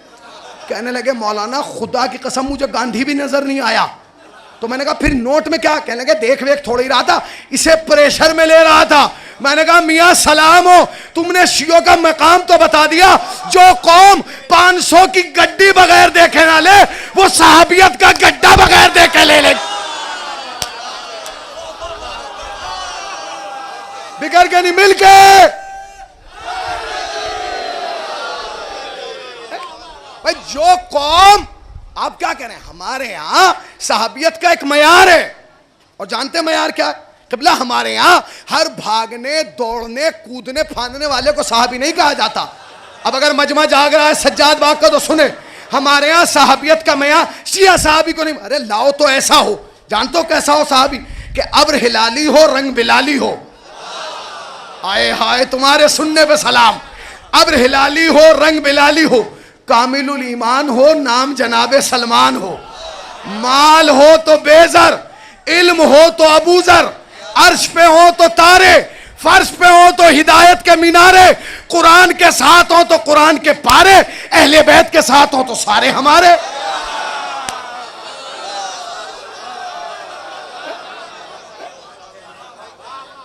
हमारे यहाँ हर एक आदमी को इसलिए नहीं माना जाता वो फला के साथ रहता होगा। कुछ लोग साजिश के तहत भी रहते हैं, कुछ लोग दुश्मनियां निकालने के लिए भी साथ रहते हैं, कुछ लोग रिश्तेदारी करने के लिए भी साथ रहते हैं कि भाई रिश्तेदारी हो जाएगी, साथ रहो, फला का बेटा जवान है, इनके साथ रहेंगे, अच्छा बेटा अच्छा खानदान है, दे देंगे। ये भी तो सिलसिला। तो पहला काम क्या हुआ? हज खामोश कर दिया गया, शराब जायज कर दी गई, घरों के नक्शे बदल दिए गए, मर्द सोना पहनने लगे, इंसान दरिंदे की खाल पे बैठने लगा। ये हालात हो गए। अब तारीख ये कहती है कि जब इनका जो बादशाह सलामत थे, इनका वक्त आखिर आया तो इन्होंने एक बहुत बड़ा लश्कर तैयार किया और लश्कर तैयार करके हमारे आस को बुलाया, इधर आओ। उसने कहा जी हुजूर। बताइए जापना कि ये देखो कितना बड़ा लश्कर। उसने कहा वाह बहुत बड़ा लश्कर आपने तैयार किया। कहने लगे जानते हो क्यों किया? कहा क्यों? कहा कि इसलिए कि पता नहीं जिंदगी का चिराग कब। उसने कहा इसका क्या पता कि कब बुझ जाए। तो कहने लगे फिर इस लश्कर का जिंदगी से क्या मतलब? कहने लगे नहीं, मैं चाहता हूं कि जिंदगी खत्म होने से पहले एक बार अली से आर पार की हो जाए। उसने चेहरा देख के कहा आर पार की? पहले आर आर की कर लो, कर आर आर की, पार की तो बाद में देखिए। कहने क्या मतलब? कहने लगे आप कहाँ हैं आप? कहने भाई यही हूं, देखिए लश्कर तैयार किया। कहने लगे आपने जो लश्कर तैयार किया आप जानते नहीं, अली जितना बड़े शुजा हैं उससे बड़े खतीब हैं। जब घोड़े की जीन के मिंबर पे बैठ के अली एक बार कहेंगे ना अना अली इब्न अबी तालिब, तो ये जो आपने जमा किए हैं आधे ये घर रुकेंगे आके, आधे वहीं बैठ जाएंगे और आधे अली की तरफ चले जाएंगे। उसने कहा कि क्या तुम मुझे बेवकूफ समझते हो? अब अगर मैं होता तो कहता इसमें समझने की क्या बात है, आप मुझे बेवकूफ समझते हैं? तो उसने कहा नहीं हुजूर बात वो नहीं, क्या बात है? कहने लगे अली सिर्फ ये नहीं कहना अली इब्न, जितनी तकरीर कर ले इन पर असर ही नहीं होगा। उसने कहा क्यों असर नहीं होगा, ये बहरे? कहने लगे नहीं तुझे पता नहीं मैंने इन्हें पाला है। कहा क्या? कहा पिछले 1 साल से रिज़्क़े हराम खिला रहा हूं और मुझे मालूम है कि जिसके पेट में लुक़मा हराम हो उस पर अली की बात असर नहीं करती। हाय हाय सज्जाद बाग वालों, तुम्हारे सुनने पे सलाम। अली का जानी दुश्मन है मगर फिर भी अली का मिजाज जानता है कि अली की बात सब पर असर नहीं करती, उसी पे असर करती है जिसका लुक़मा हलाल हो। अगर लुक़मा हराम है तो अली की बात समझ में नहीं आएगी। नहीं लफ्ज़ पलटू ताकि जवान जागे। याद रखना अली की बात, अली के फजाइल, अली के कमालात, अली के मौजज़ात, अली के हालात, अली की ज़िंदगी, अली की सवाने हयात सिर्फ 2 पे असर नहीं करती। एक वो जिसका लुक़मा हराम है, दूसरे वो जिसका नुत्फ़ा हराम है।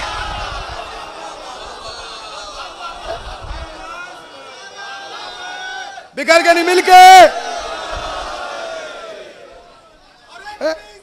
मैं तोला अली मौला अली, बिखर के नहीं मिलके बोलिए।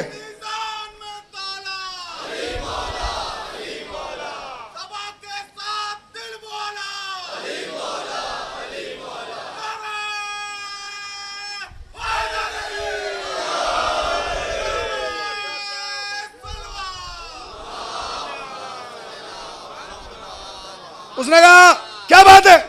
उसने कहा आप जानते नहीं। कहने लगे इनमें एक भी नहीं भागेगा, इन्हें मैंने खिलाया है पाला है, इनके जिस्मों में लुक़मा हराम है, खून हराम का दौड़ रहा, असर नहीं करेगा। उसने फौरन कहा अच्छा अगर इन्हीं में कोई अली वाला आ गया? उसने कहा क्या मतलब? कहने लगा उसने मैदान में जाने से पहले ही लोगों को यहीं ख़त्म कर दिया, किससे सुना सुना के ऐसे बहादुर हैं, ऐसे शुजा हैं, फिर आपका क्या होगा? उसने मुंह देख के कहा कि ये तो मैंने सोचा ही नहीं था। कह लेंगे नहीं अगर ऐसा हो गया खुदा ना खास्ता तो फिर आपने क्या सोचा?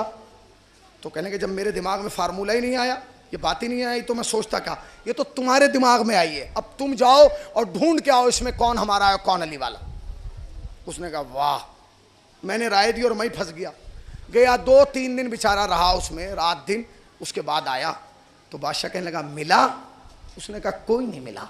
कहने लगे मैं नहीं कहता था कि कोई अली वाला नहीं है। उसने कहा सुनो, मुझे ना मिलना इस बात की दलील नहीं है कि नहीं है, तुम अली वालों को जानते नहीं, ये जब चाहते हैं तब नजर आते हैं। अरे आपने गौर ही नहीं किया, ये जब चाहते हैं तब नजर आते हैं, जब चाहते हैं तब नजर नहीं आते। ये जुमला कहा तो था उसने हमें पता ही नहीं चला कि इसकी हकीकत क्या है। ये तो जब पता चला जब हिजबुल्लाह की 33 दिन की जंग हुई और इजराइल के कमांडर ने से पूछा गया कि तेरा दिमाग खराब है, वो तुम्हारे हजारों को मार गए, तुमसे उनका एक भी ना मरा। उसने कहा मरता तो जब दिखता,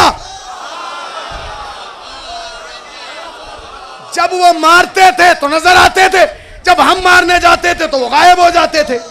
अब ये समझ में आया कि अली वाले जब चाहते हैं दिखते हैं। उसने कहा फिर कहने लगा, ये सुनिए मुझे कोई अली वाला नहीं मिला, बस एक फार्मूला मिला है। कहने लगे फार्मूला मिला? का क्या? कहने लगे बस एक फार्मूला। का कौन सा? का एक फार्मूला लाया हूं जिससे पकड़ा जाएगा कि इसमें कौन अली वाला है। का क्या? कहने लगे मैं 3 दिन आपके लश्कर में था। कहा? का पूरा लश्कर बेचैन है, परेशान है। कहने लगे वाह, बढ़िया खिला रहा हूं फिर परेशान क्यों है? बेहतरीन पहना रहा हूं क्यों परेशान है? इनके आराम में, इत्मीनान में कोई कमी, ऐशो आराम में, तो फिर परेशान क्यों है? उन्होंने कहा हुजूर परेशान इसलिए क्योंकि कल आपने ऐलान किया है कि कल आप अली के खिलाफ कूच करेंगे। कल? कहा कल जाना है? जाना है। कहेंगे कल है बुध, परसों है जुमा। सारा लश्कर इसलिए परेशान है कि अगर हम बुध को चलेंगे तो जुमा कैसे पढ़ेंगे। तो कहने लगे इसमें परेशानी की क्या बात है, जुमे तक रुक जाओ, पढ़ के चले जाओ, या चटाइयां लेकर चलो वहीं पढ़ लो। उसने कहा अगर ऐसे रहा तो कोई अली वाला नहीं पकड़ा जाएगा। कहा तो फिर? कह लेंगे सुनिए, आप सुबह ही ऊंट पे बैठिए और लश्कर के बीच में चले जाइए और जाके कहिए लश्कर वालों परेशान ना हो, किसी का जुमा नहीं छूटेगा।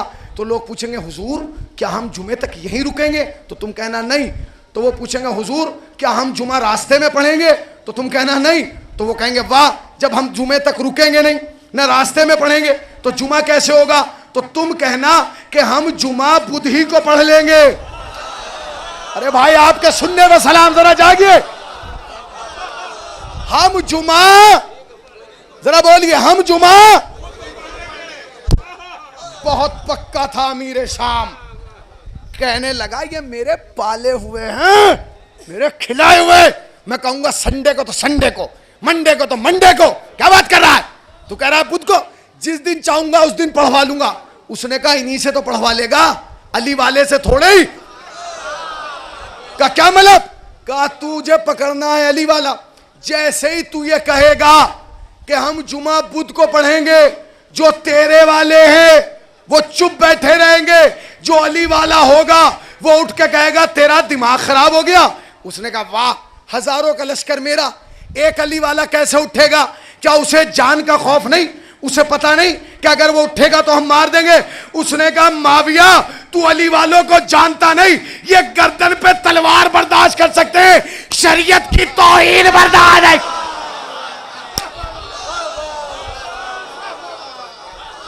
बिखर के नहीं, मिलके। चाचा सलामत रहिए, आबाद रहिए,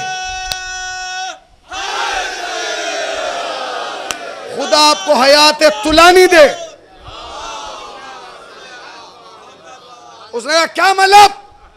कहा जो तेरे वाले हैं वही तो चुपचाप रहेंगे, और जो अली वाला होगा उठ के कहेगा तेरा दिमाग खराब हो गया जुमा बुध को। कहने लगे वाह, इतने मजमे में। उसने कहा तू जानता नहीं, अली वाला गर्दन पे तलवार बर्दाश्त कर सकता है, शरीयत की तौहीन। भाई मैं आपसे एक सवाल करना चाहता हूं, अब तक मैंने नहीं किया, हाँ या ना में जवाब दे दीजिएगा। जुमा बुध को पढ़ा गया है या नहीं? नहीं। इतनी आवाज पे नहीं, आवाज कम से कम ताल कटोरा तक जाना चाहिए, इसलिए कि सबसे नजदीक वही है। भाई जुमा बुध को पढ़ा गया कि नहीं? नहीं, पीछे वाले नहीं बोले। जुमा बुध को पढ़ा गया कि नहीं? तो फिर कहते क्यों नहीं जिसने पढ़वाया उस पर भी लानत, जिन्होंने पढ़ा उन पर भी लानत। भैया भाई अगर आप माविया का भी नाम सुन के मायूस हो रहे हैं तो फिर क्या पढ़ा जाएगा अब इसमें? कमाल है भाई। अगर इस पे भी आप एकदम डाउन पे जा रहे हैं उसका नाम सुन के, फिर क्या पढ़ेंगे हम लोग? फिर तो मजलिस वजलिस बंद कीजिए आप। कम से कम ये तो हमारा राइट है कि हम बताएं कि यजीद किसका बेटा है, ये तो हमारा हक है। और सुनिए, हम तो कुछ भी नहीं कर रहे हैं, खुदा की कसम, हम पे तो मौला की कसम खा के कह रहा हूं, ऑन रिकॉर्ड ये जुमला जा रहा है, ये 3-4 कैमरे लगे, ये बात दूर तक पहुंचाएंगे। खुदा की कसम खा के कह रहा हूं जीशान भाई, हमसे तो हक वकालत हुसैन अदाई नहीं हो रहा। आप जाके देखिए जाके देखिए आप, तौसीफुर रहमान अजीबो गरीब शक्ल लेके यजीद की वकालत कर रहा है। देखिए आप, जाके देखिए ना, मुफ्ती मसूद ताहिर यजीद की हिमायत में बोल रहा है, मगर उन्हें यह पता नहीं कि यजीद की हिमायत के लिए और हुसैन की मुखालफत के लिए शर्त है कि बंदा कम से कम हरामजादा हो।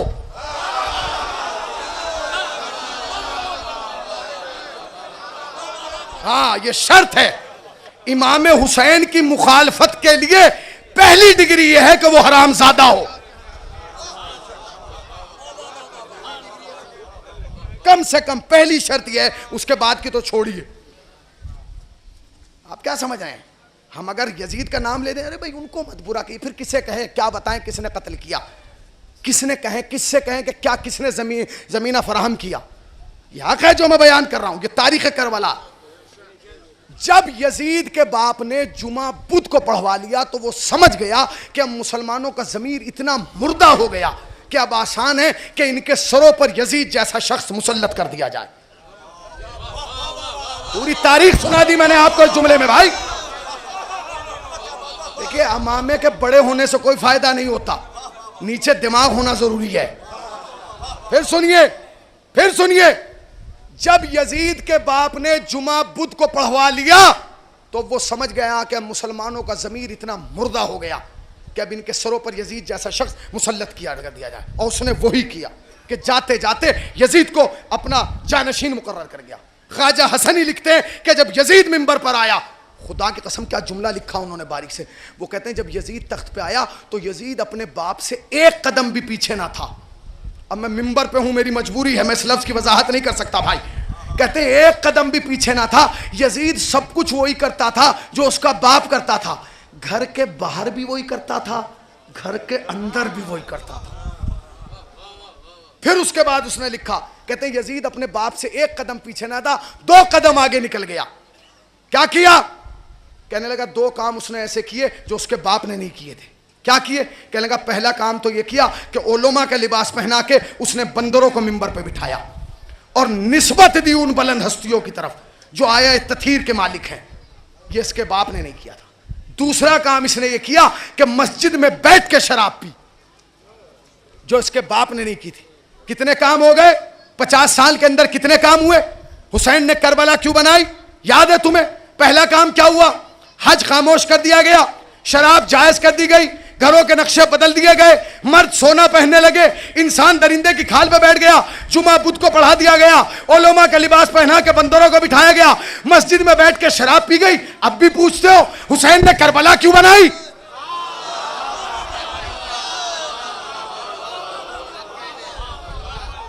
अब भी सवाल करते हो हुसैन ने करबला क्यों बनाई?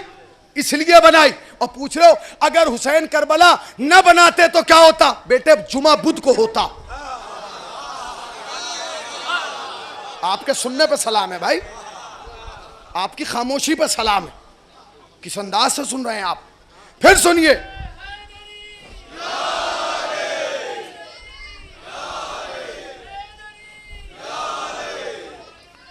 आप कह रहे हैं कि हुसैन ने करबला क्यों बनाई? इसलिए बनाई, ये सब हो गया था। अच्छा, हुसैन करबला ना बनाते क्या होता? ये होता, जुमा बुध को होता, लोग मस्जिद में बैठ के शराब पीते, लोग खाना काबा की तरफ। अब फायदा क्या मिला करबला बनाने का? हुसैन ने जो पूरा घर लुटा दिया, कुर्बानी दे दी, क्या मिला? बताऊं क्या मिला? सुनिए क्या मिला। नबी गए 11 हिजरी में, करबला बनी 61 हिजरी में। कितने साल? इतने से 50 साल के इस मजमे में कम से कम 85 आदमी मिलेंगे भाई, कम से कम। ज़्यादा से ज़्यादा तो जितने मेरी नज़र में आ रहे हैं उसमें आधे बूढ़े होंगे 50 साल वाले। 50 साल का एक नॉर्मल एवरेज है जो इंसान गुजार देता है कि नहीं? 50 साल इतने से। और करबला के बाद हम कौन सी हिजरी में बैठे हैं? 1440। कितने साल हो गए बताइए? पूछने आए ना। हुसैन ने करबला बनाई, फायदा क्या है, बेनिफिट क्या मिला? सुनो क्या मिला भाई। करबला बनी है 61 हिजरी में, नबी गए 11 हिजरी में। नबी के जाने के 11 सलावात पढ़ने पर मोहम्मद वाले, आइए सरकार इधर, एक सलावात पढ़ने पर मोहम्मद वाले, आइए आ जगह भैया बेफरमाई इधर।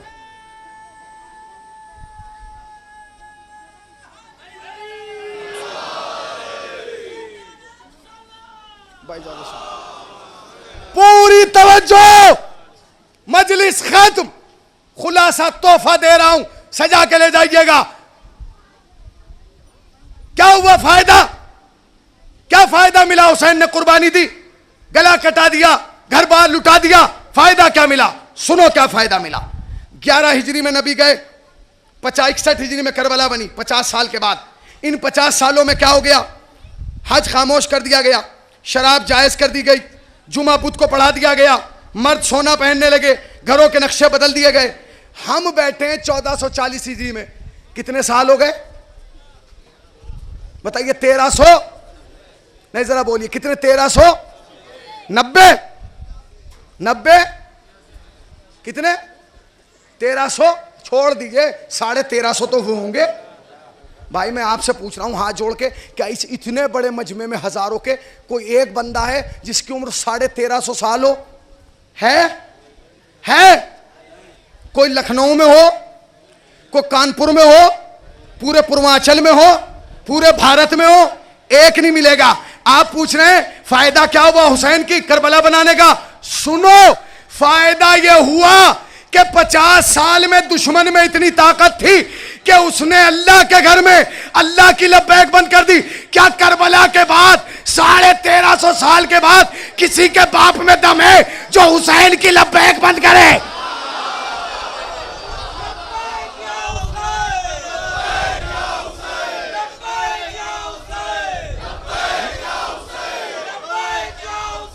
नहीं।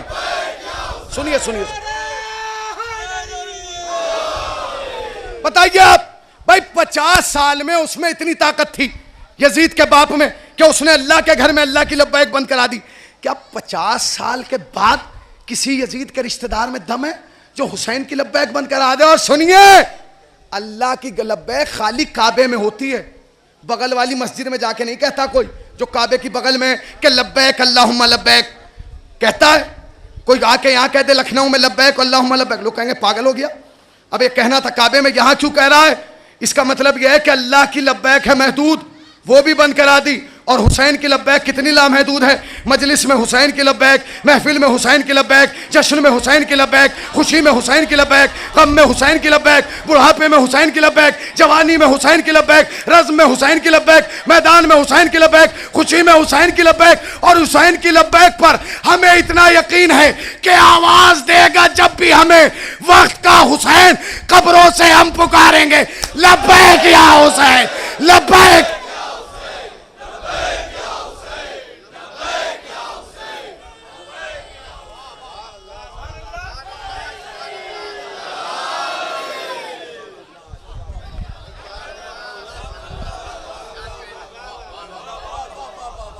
बताइए आप, 50 साल में दुश्मन में इतनी ताकत थी कि उसने अल्लाह के घर में लब्बैक बंद करा दी।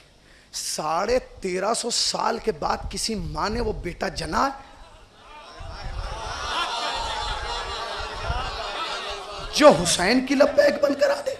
सुनो, 50 साल में दुश्मन में इतनी ताकत थी कि उसने जुमा बुत को पढ़वा दिया। क्या 1300 साल के बाद किसी के बाप में दम है जो जुमे के दिन 3:30 बजे पढ़ा दे?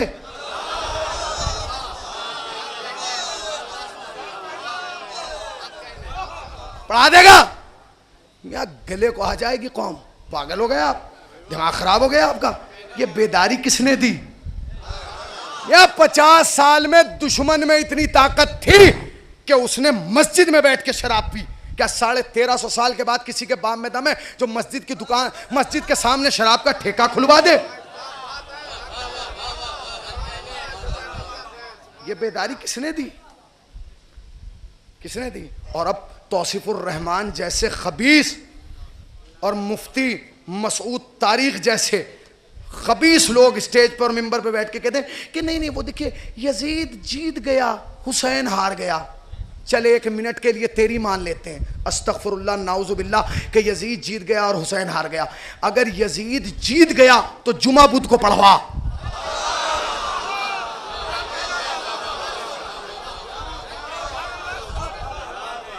पढ़वाओ जुमा बुत को। कहने लगे वो तो नहीं हो सकता। तो याद रख, जब तक जुमा जुमे को हो रहा है हुसैन की जीत का ऐलान हो रहा है। जब तक जुमा जुमे को हो रहा है हुसैन की जीत का ऐलान, नहीं वो हुसैन जीत गए। अच्छा मैं आपसे एक बात पूछूं, एक साहब मुझे मिले, मैंने कहा आप कौन? माशाल्लाह मुसलमान है। मैंने कहा नहीं कौन से मुसलमान? हनफी। मैंने कहा वाह। मैंने कहा आप मालिकी। मैंने कहा वाह। आप हम्बली? ओहो। जीलानी, कादरी? अरे मैंने कहा क्या कहने। मैंने कहा माशाल्लाह माशाल्लाह। किससे इस्लाम लिया? इमाम मालिक से। ओहो। आपने इमाम हम्बल से, आपने हजरत जीलानी से, आपने फला से। भैया हाथ जोड़ के कह रहा हूँ, मकतब हुसैनी का सबसे छोटा तालिब इल्म होने की हैसियत से जिम्मेदारी के साथ तारीख उठा के देख लीजिए, करबला में ना जीलानी थे, ना हम्बली, ना कंबली। हाँ, करबला में खाली दो इस्लाम थे, एक हुसैन वाला, एक यजीद वाला। आपने किससे लिया? भाई अब इससे ज्यादा ये नहीं चल सकते, बिल्कुल ये आखिर है, ये आखिर है, इससे आगे चल ही नहीं सकते। बस भाई आपने किससे लिया?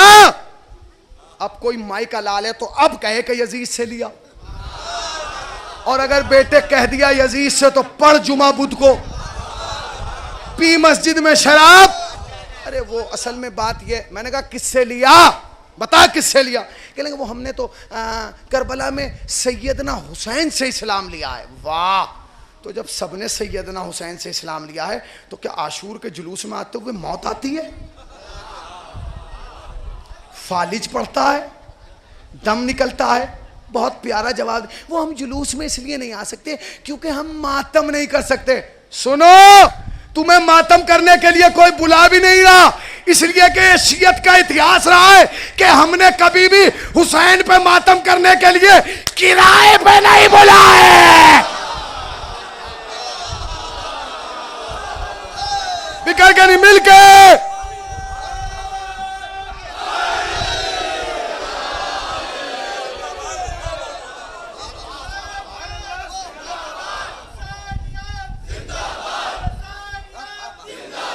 भैया बस इतनी देर रुकता नहीं,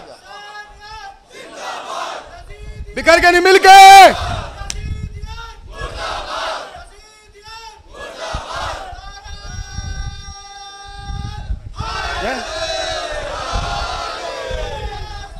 आप क्या कह रहे हैं? आपको हम इसलिए बुला रहे हैं ताकि हुसैन पे मातम करें। हमने हुसैन पे मातम करने के लिए कभी किराए पे बुलाया नहीं। हम क्या करेंगे आके? आप आके कुछ नहीं करेंगे, आप हल्के में लगेंगे और मातम करके कहेंगे कि सुनो दुनिया वालों, हम हम्बली बाद में हैं, हुसैनी पहले हैं, मालिकी बाद में हैं, हुसैनी पहले हैं, ताकि पता चले कि तुम्हारा यजीद से कोई रिश्ता नहीं है। एक पैगाम देना चाहता हूँ यहाँ बहुत आराम से, इत्मीनान के साथ। उलमा की नगरी में पढ़ रहा हूँ, उलमा मेरी आवाज़ को सुन रहे हैं, रिकॉर्ड हो रहा है। जब माह मुहर्रम आता है तो जहाँ दूसरे बोलते हैं वहाँ अपने भी बहुत सारे बोलते हैं। भाई मुहर्रम आ गया, मौलाना ये बताइए कि क्या हम जंजीर का मातम करें, हम कमा का मातम करें? याद रखना, इस मसले पे कोई भी मौलवी से सवाल ना करें। ये इंटरनेट का ज़माना है, आप जिसकी तकलीद में हैं आप डायरेक्ट उससे रुजू करें। आप अगर मकाम मुअज़्ज़म रहबरी के नुमाइंदे मुक़ल्लिद हैं आप उनसे सवाल करें, आप सिस्तानी साहब के मुक़ल्लिद हैं उनसे सवाल करें, शिराजी साहब के मुक़ल्लिद हैं उनसे सवाल करें कि हम मातम करें ना करें। आप मोहल्लों के मौलवियों से पूछ रहे हैं, क्यों पूछ रहे हैं भाई? फतवा उन्होंने दिया, जिसने फतवा दिया है उससे रुजू करें। ये ज़माना वो है कि वो हमेशा ऑनलाइन है, उनके लोग, वो आपको जवाब देंगे। दूसरे, आप इसकी परवाह बिल्कुल ना करें कि हुसैन पे मातम होगा नहीं होगा, ये तो अल्लाह ने वादा किया है हुसैन का मातम होगा। हुसैन तूने मेरे लिए कुर्बानी दी है, हम तुझ पर मातम कराएंगे। ये और बात कि अगर अपनों ने ना किया तो स्वामी सारंग से करा लूंगा, मगर मातम जरूर कराऊंगा।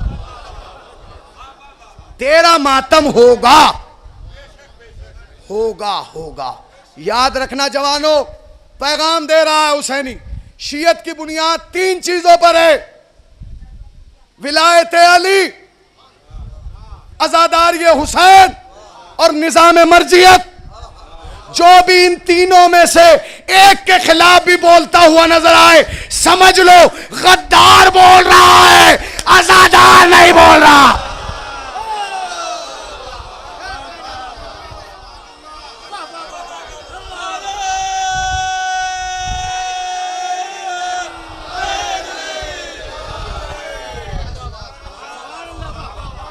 ये अज़ादार, ये हुसैन अमानत है, अमानत।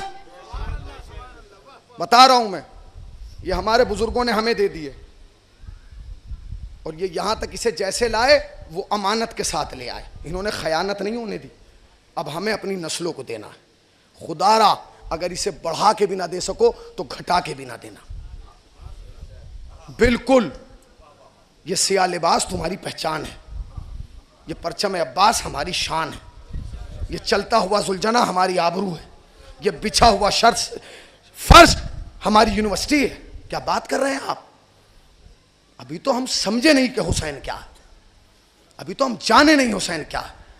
आप जानते हैं अज़ादार किसे कहते हैं? सुनिए, हम ये समझ लेते हैं कि काला लिबास पहन लेना सिर्फ अज़ादार होने की, नहीं, खाली काला लिबास अज़ादार नहीं बनाता। सुनिए, जो कौम का जिम्मेदार है वो अज़ादार है, जो माँ बाप का ताबेदार है वो अज़ादार है, जो नमाज को तैयार है वो अज़ादार है, जो रमजान का रोजेदार है वो अज़ादार है, जो शीयत का शाहकार है वो अज़ादार है, जो कुरानी किरदार है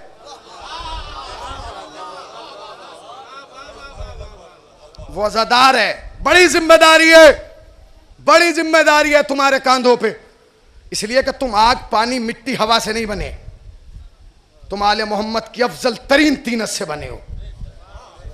सुनिए, अल्लाह ने जब खल्क के मेयार बनाए, जो ज़र्फ कुशादा थे वो सरदार बनाए, सरदारों में कुछ साहिबे अनवार बनाए, अनवार तराशे तो अज़ादार बनाए। आए हाय, अनवार तराशे तो अज़ादार बनाए। ना आग, ना पानी, ना मिट्टी, ना हवा से हम खल्क हुए फातिमा ज़हरा की दुआ से।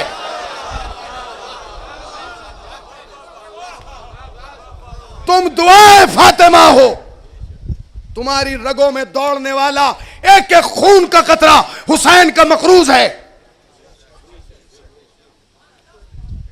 पूरी जिम्मेदारी से अर्ज कर रहा हूं, बाद रसूल अली से बड़ा कोई मर्द नहीं और फातिमा से बड़ी कोई औरत नहीं इस कायनात में। अली से बड़ा आखिरी आदमी तक, अली से बड़ा कोई मर्द नहीं, फातिमा से बड़ी कोई औरत नहीं। तारीख में मिलता है जब अली ने हाथ उठाए तारीख ने वो भी लिख लिया, जब फातिमा ने हाथ उठाए तारीख ने वो भी लिख लिया, मगर तारीख ने लिखा जब अली ने हाथ उठाए तो अलमदार मांगा, जब फातिमा ने हाथ उठाए तो आजादार मांगा।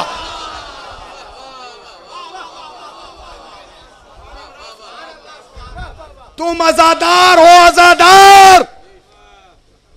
जवानों याद रखना, ये घरों में होने वाली मजलिसें तुम्हारे रिस्क की जामीन है। ये सीने पे पड़ने वाला हाथ यजीदियत के रुख पे तमाचा है। क्या समझ रहे हैं आप? पहले दुश्मन बाहर से हमला कर रहा था, अब वो हमारा लिबास पहन के हम में आ गया। जानते क्यों? अरबों खरबों डॉलर खर्च किए हैं सऊदिया ने सिर्फ इस फर्श अज़ा को समेटने के लिए, मगर जब नहीं समेट पाया तो उसने नया काम किया। वो समझ गया कि ये फर्श अज़ा, ये मजलिस हुसैन का फर्श तो नहीं सिमटेगा, अब अगर कुछ किया जा सकता है तो अपने कुछ लोग इस फर्श अज़ा पर इन्हीं के लिबास में बिठा दिए जाए। जो नए नए सवाल पैदा करते हैं, इतना महंगा तबर्रुक बांटने से क्या होगा, इतने अलमों से क्या होगा, इतने आप कह रहे हैं इतने अलमों से क्या होगा? हम तो ये चाहते हैं हर घर पे अलम हो, घर किसी का भी हो, अलम अब्बास का हो। फिर कहूं, अरे जिनकी समझ में गुंबद खिजरा ना आया हो उनकी समझ में हुसैन का ताजिया आएगा। जिसकी समझ में अजवा खजूर ना आई हो उसकी हुसैन की, उसकी समझ में मजलिस का तबर्रुक आएगा। जिसकी समझ में जमजम ना आया हो उसकी समझ में सबीले हुसैन आएगी। जो आज तक नाना को ना समझाओ वो नवासे को क्या समझेगा? पैगाम दे रहा हूं एक तालिब इल्म की हैसियत से, खादिम में होने, आज़ादारी होने की हैसियत से। जवानों, ये बुजुर्ग अपनी इस आज़ादारी के कारवां को यहां तक ले आए, अब हमें अपनी नस्लों को देना। खुदारा किसी के बहकाए में ना आना, जैसे तुम्हारा बाप आज़ादारी करता था ऐसे करो। खुदा की कसम, तारीख़ आज़ादारी पढ़िए। हमारे घरों के लोगों ने अपने घरों के बर्तन बेचे हैं मगर आज़ादारी की। खुदा की कसम, जब हमारे यहाँ तबर्रुक बांटने के लिए नहीं था, हम नामे हुसैन पे पानी पिलाते थे मगर मजलिस करते। आज जब कौम पे बाहर आ गई तो तुम कह रहे हो इतना महंगा तबर्रुक बट रहा है। बटे और हुसैन के नाम पे बटे। हमें मिला हुसैन के नाम पे, अगर तुम्हें किसी और के नाम पे मिला हो ना बांटो। हमें हुसैन के नाम पे मिला। मुझे औलाद हुसैन के दर से मिली है, मुझे बेटी फातिमा सुकैना के सदक़े में मिली है। आप कह रहे हैं मजलिस ना करें, अपने होके कह रहे हो, तुम्हें शर्म नहीं आती? याद रखना जवानों, याद रखना, 40 साल खून रोने वाले को रोने आए हो।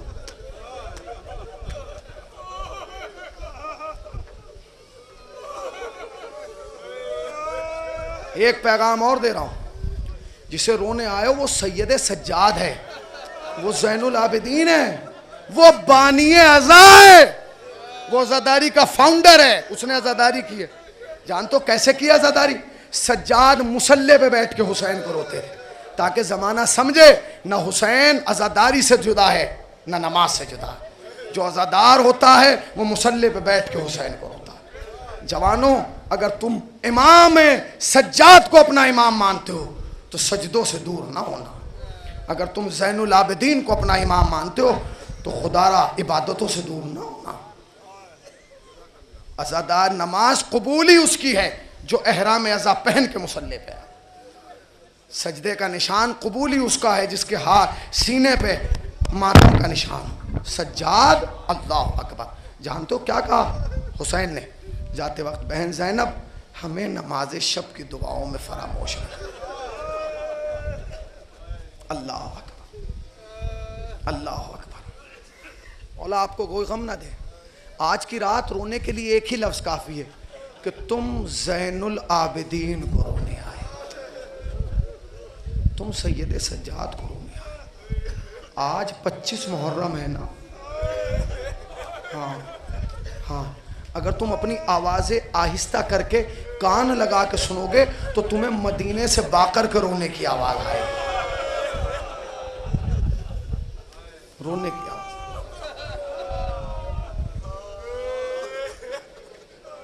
चार जनाजे ऐसे हैं जिन्हें गुस्ल देने वाला चीख मार के रोया। मुझ में ताकत नहीं कि मैं बहुत लंबे मसायब पढ़ूं। मसायब, जब मसायबों पर रोना ना आया करे तो फर्श अज़ा पे बैठ के हुसैन की माँ से तवस्सुल किया करो, बीबी हमारे गुनाहों को माफ़ करवा दे ताकि तेरे लाल के गम में हम रो सकें। 40 साल रोए इमाम। आयतुल्लाह खुई का ज़माना है। एक शख्स आया, कहने लगा कि आगा कल मेरे घर में मजलिस थी, एक पड़ोसी आ गया, उसने मजलिस सुनी। जब ख़तीब पढ़ के चला गया तो उसने मुझसे कहा कि आपका ये ख़तीब ये जाकिर गलत पढ़ रहा था। उन्होंने कहा उसने क्या पढ़ा था? कहने लगे उसने पढ़ा था कि सज्जाद 40 साल खून रोए। तो मैंने कहा क्या गलत है? तो कहने लगा ये इंसान की फितरत के ख़िलाफ़ है कि वो आँखों से खून रोए। आगा खोई ने कहा नमाज के बाद जवाब दूंगा। नमाज हुई, खादिम को बुला के कहते हैं जा फला जाकिर हुसैन को बुला। अरब में उसको मद्दा कहते हैं, मद्दा जो खिताब करता। मद्दा बुलाया गया, वो मिंबर पे पहुंचा, उसने मसायब पढ़ना शुरू किए। आगा खोई रहमतुल्लाह अलैह ने आंखों पर रुमाल रखा। जब मजलिस ख़त्म हो गई रुमाल बंद करके कहा तेरा जवाब इसमें है, ले जा।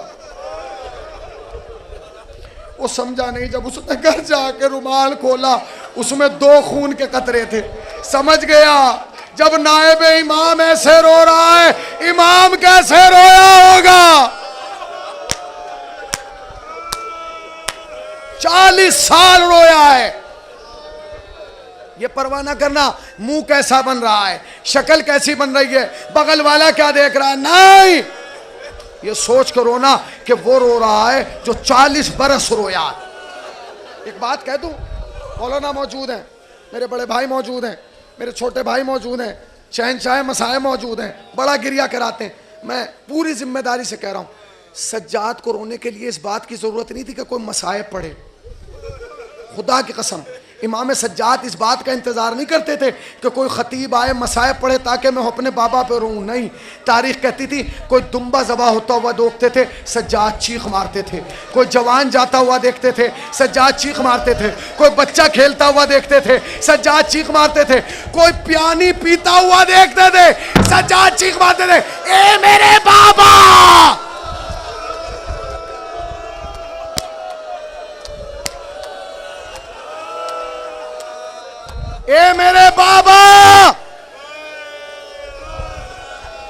बाबा आपको रोने का हक अदा ना हुआ।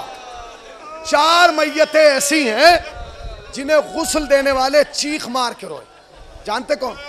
पहला जनाजा सैयदा सलामुल्लाह अलैहा रसूल की बेटी का जनाजा।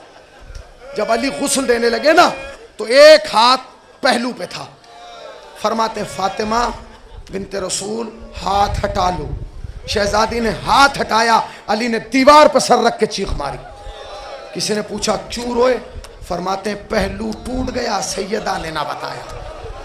खुदा लानत करे कातिल ज़हरा, खुदा लानत करे। पहला जनाजा। दूसरा जनाजा जानते हैं कौन सा? सैयदा सकीना का जनाजा। जब ज़ैनब गुस्ल देने लगी तो चीख मार के रोई। सज्जाद ने कहा फूफी खैर तो है? कहती है बेटा कुर्ता उतार रही हूं तो कमीज के साथ खाल भी आ रही है। तीसरा जनाजा जानते हैं किसका? तुम्हारे 7वें इमाम इमाम मूसी काज़िम का। जब रजा गुस्ल देने लगे चीख मार के रोए, इसलिए कि जनाजा बेड़ियों में जकड़ा था, हथकड़ियों में जकड़ा था। जानते हैं चौथा जनाजा किसका? चौथे इमाम का जनाजा। जब मोहम्मद बाकिर ने करवट दिलाई ना, चीख मार के रोए। क्या हुआ? कहते हैं बाबा की पुश्त पे आज भी ताजियानों के निशान है।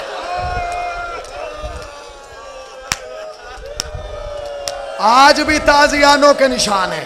हाय मेरा गरीब बाबा। तारीख करबला हर चीज कैलकुलेट कर दी। ये बता दिया ज़ैनब कितने बाजारों से गुजरी, कितने मोड़ों से गुजरी, कितने शराबियों के मजमे से गुजरी। हद हो गई। लिखने वालों ने यह बता दिया कि हुसैन के जिस्म मुबारक पे जख्म कितने था। कहे ना मीर अली से 1900 है जख्म, तने चाक चाक पर। ज़ैनब निकल हुसैन तड़पता है खाक पर। मगर आज तक तारीख़ करबला 2 चीज़ें नहीं बता पाई। जानते हो क्या? अगर सीने में दिल, दिल में धड़कन और धड़कन में करबला है तो बर्दाश्त नहीं कर पाए। क्या नहीं बता पाई? एक तो ये नहीं बता पाई कि सज्जाद की पुश्त पे ताजियाने कितने लगे। दूसरे ये नहीं बता पाई सकीना प्यासी कब तक रही।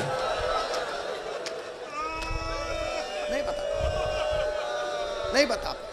आप थक गए हैं ना रो रो के, थक गए, चांद रात से रो रहे हो। मगर ये सोच कर रो ना कि उसे रो रहे हो जिसने हमेशा रोके का बाबा आपको रोने का हक अदा नहीं हुआ। ए मेरे बाबा, जानते हो जब इमाम आए हैं ना, आए हैं कूफे में आए हैं, तो सामने दारुल इमारा पे मुस्लिम चचा का सर लटका था। एक मर्तबा सर उठा के कहा चचा मेरा सलाम। पास में खड़ा हुआ बंदा आगे बढ़ा, कहते ए शख्स ये बता कि ये सर किसका है? कहने लगे मेरे चचा मुस्लिम का। कहता नहीं तुम गलत कह रहे हो, ये तुम्हारे चचा का सर नहीं है। कहते क्यों? कहा कि अब से चंद महीने पहले मैंने देखा था जिस कैफियत में तुम आए हो ना, उसी कैफियत में तुम्हारे चचा आए थे। हाथों में हथकड़ियाँ थी, पाँव में बेड़ियाँ थी, गले में तोक था, कमर पे लंगर था, सर से खून बह रहा था, मुंह से खून बह रहा था, मगर उसके बावजूद भी तुम्हारा चचा सर उठा के चल रहा था। मगर ए ज़ईफ तुम जब से आए हो तुम्हारा सर झुका है, तुमने तो सर ही नहीं उठाया।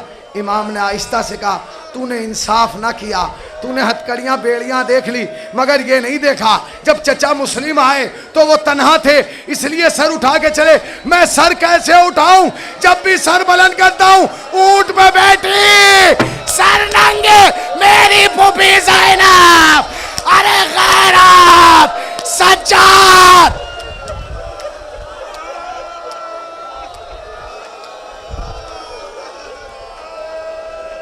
सुनेंगे सुनेंगे 2 जुमले सुन लीजिए मजलिस रहमत तमाम सुनिए, शायद ये आखिरी जुमला हो। रिवायत में मिलता है 1800 किलोमीटर, 2200 किलोमीटर, 2600 किलोमीटर, 2800 किलोमीटर, कितना हो गया? सज्जाद चले तो कमर झुका के चले। सज्जाद ने कमर सीधी नहीं की। जानते हो क्यों? 2 वजह बताते हैं। एक तो यह कि सज्जाद बराए गैरत सर उठाते नहीं थे। दूसरी वजह जानते हो? सुन नहीं सकोगे, सुन नहीं सकोगे खुदा की कसम। दूसरी वजह जानते हैं क्या थी? दूसरी वजह ये थी कि सैयद सज्जाद के गले में जो तौक था ना, मेरी तरफ देखना, जो तौक था सैयद सज्जाद के गले में, उस तौक से एक जंजीर निकली थी और वो आके तुम्हारे 5वें इमाम के गले के तौक में थी। समझ गए ना? मेरी तरफ देखना, इमाम के गले के तौक से जंजीर निकल के 5वें इमाम के गले के तौक में थी और जंजीर का फासला इतना कम था कि अगर सज्जाद सर उठाते थे बाकर के पांव जमीन से उठ जाते थे। ए बाबा, ए बाबा, सर झुका लीजिए।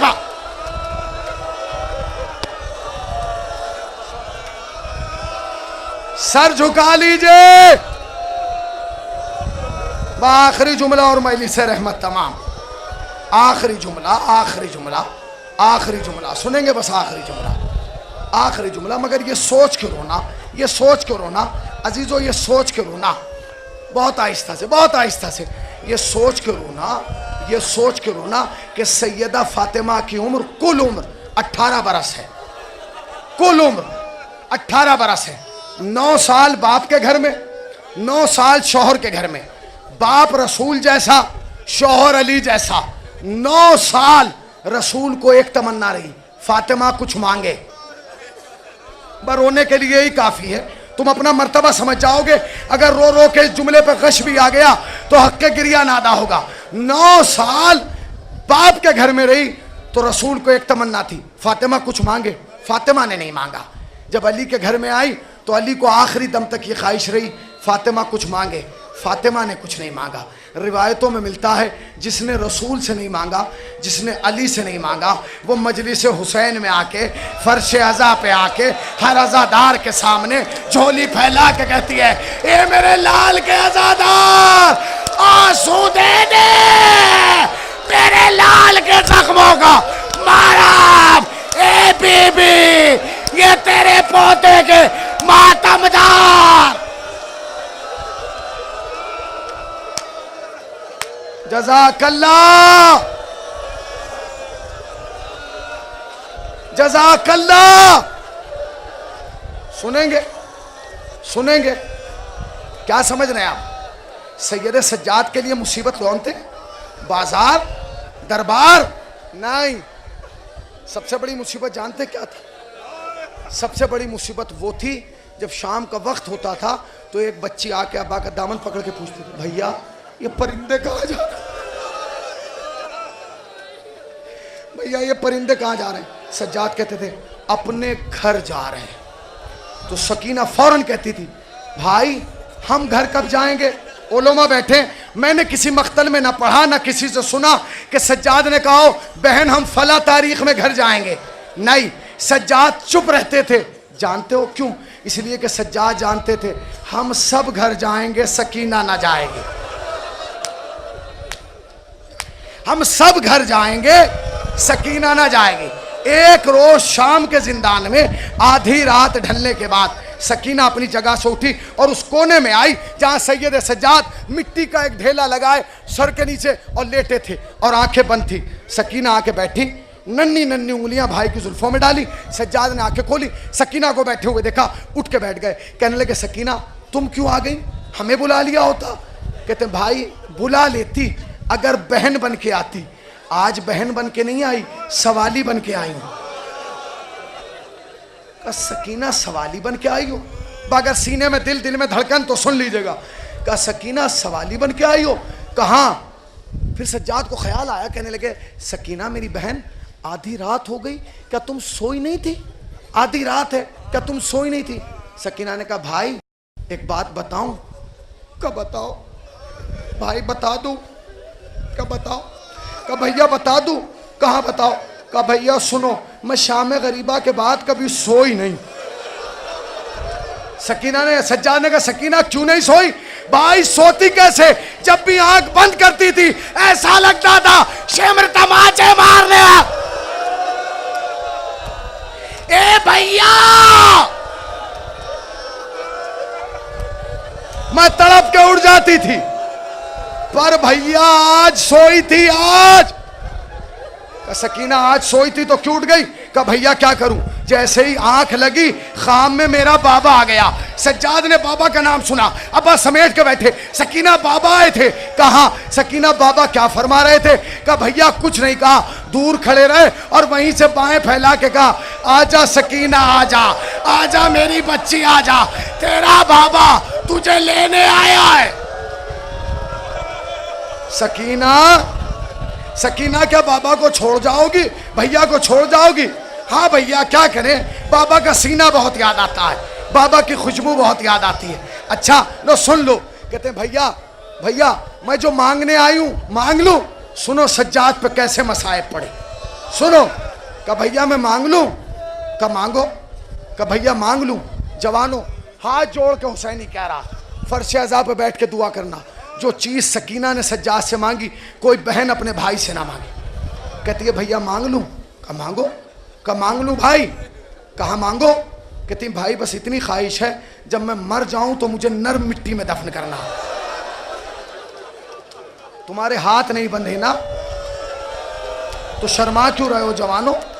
तुम्हारे तो बाजुओं में ताकत ही मातम के लिए। सीने पे हाथ मार के कहो हाय सज्जाद तेरी गुर्बत, हाय मेरे चौथे इमाम तेरी मुसीबत। का भैया मैं एक चीज मांगना है। का क्या?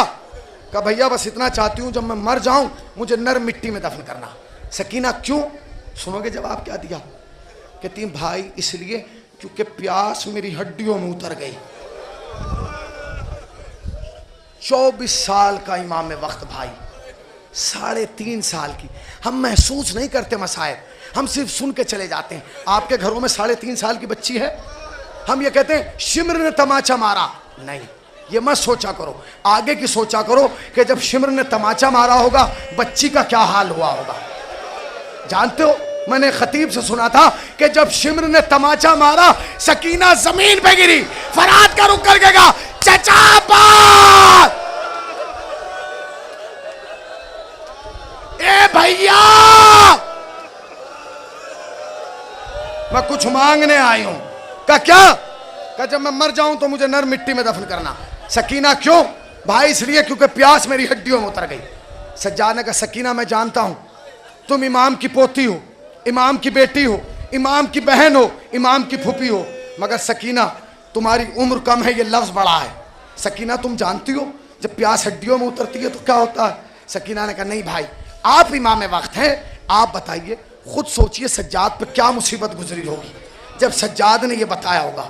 करीब बुला के कहा सकीना मेरे जानू पर बैठ। बच्ची को बिठाया, चेहरा साफ किया। कहते हैं सकीना सुन, बहन जब प्यास लगती है पहले गला खुश्क होता है, जब प्यास और बढ़ती है तो मुंह खुश्क होता है, जब प्यास और बढ़ती है तो ज़बान खुश्क होती है, जब प्यास और बढ़ती है तो ज़बान पर दरारें पड़ जाती हैं, जब प्यास और बढ़ती है बदन की ताकत जाने लगती है, जब प्यास और बढ़ती है इंसान से खड़े होकर नहीं चला जाता, जब प्यास और बढ़ती है इंसान दीवारों का सहारा लेके चलता है, जब प्यास और बढ़ती है आंखों के सामने धुंधलापन आ जाता है, जब प्यास और बढ़ती है आंखों के सामने अंधेरा आ जाता है। और सकीना सुनो, जब प्यास हड्डियों में उतरता है ना और हड्डियां खुश्क हो जाती हैं तो मेरी बहन हड्डियां गोश्त छोड़ देती हैं, हड्डी अलग हो जाती है, गोश्त अलग हो जाता है। ये सुनना था। सकीना गोश्त से उठी, सामने आई, आस्तीन उलट के कहा भैया देख मेरा गोश्त अलग, हड्डी अलग। सज्जाद ने बाएं फैला दी, ए मेरे बहन आजा, तेरा भाई तेरी वसीयत पूरी करेगा। सज्जाद ये सदमा लेके दुनिया से चले गए। ए मेरी बहन सकीना, तेरा भाई कितना मजलूम था, तेरी प्यास ना बुझा सका।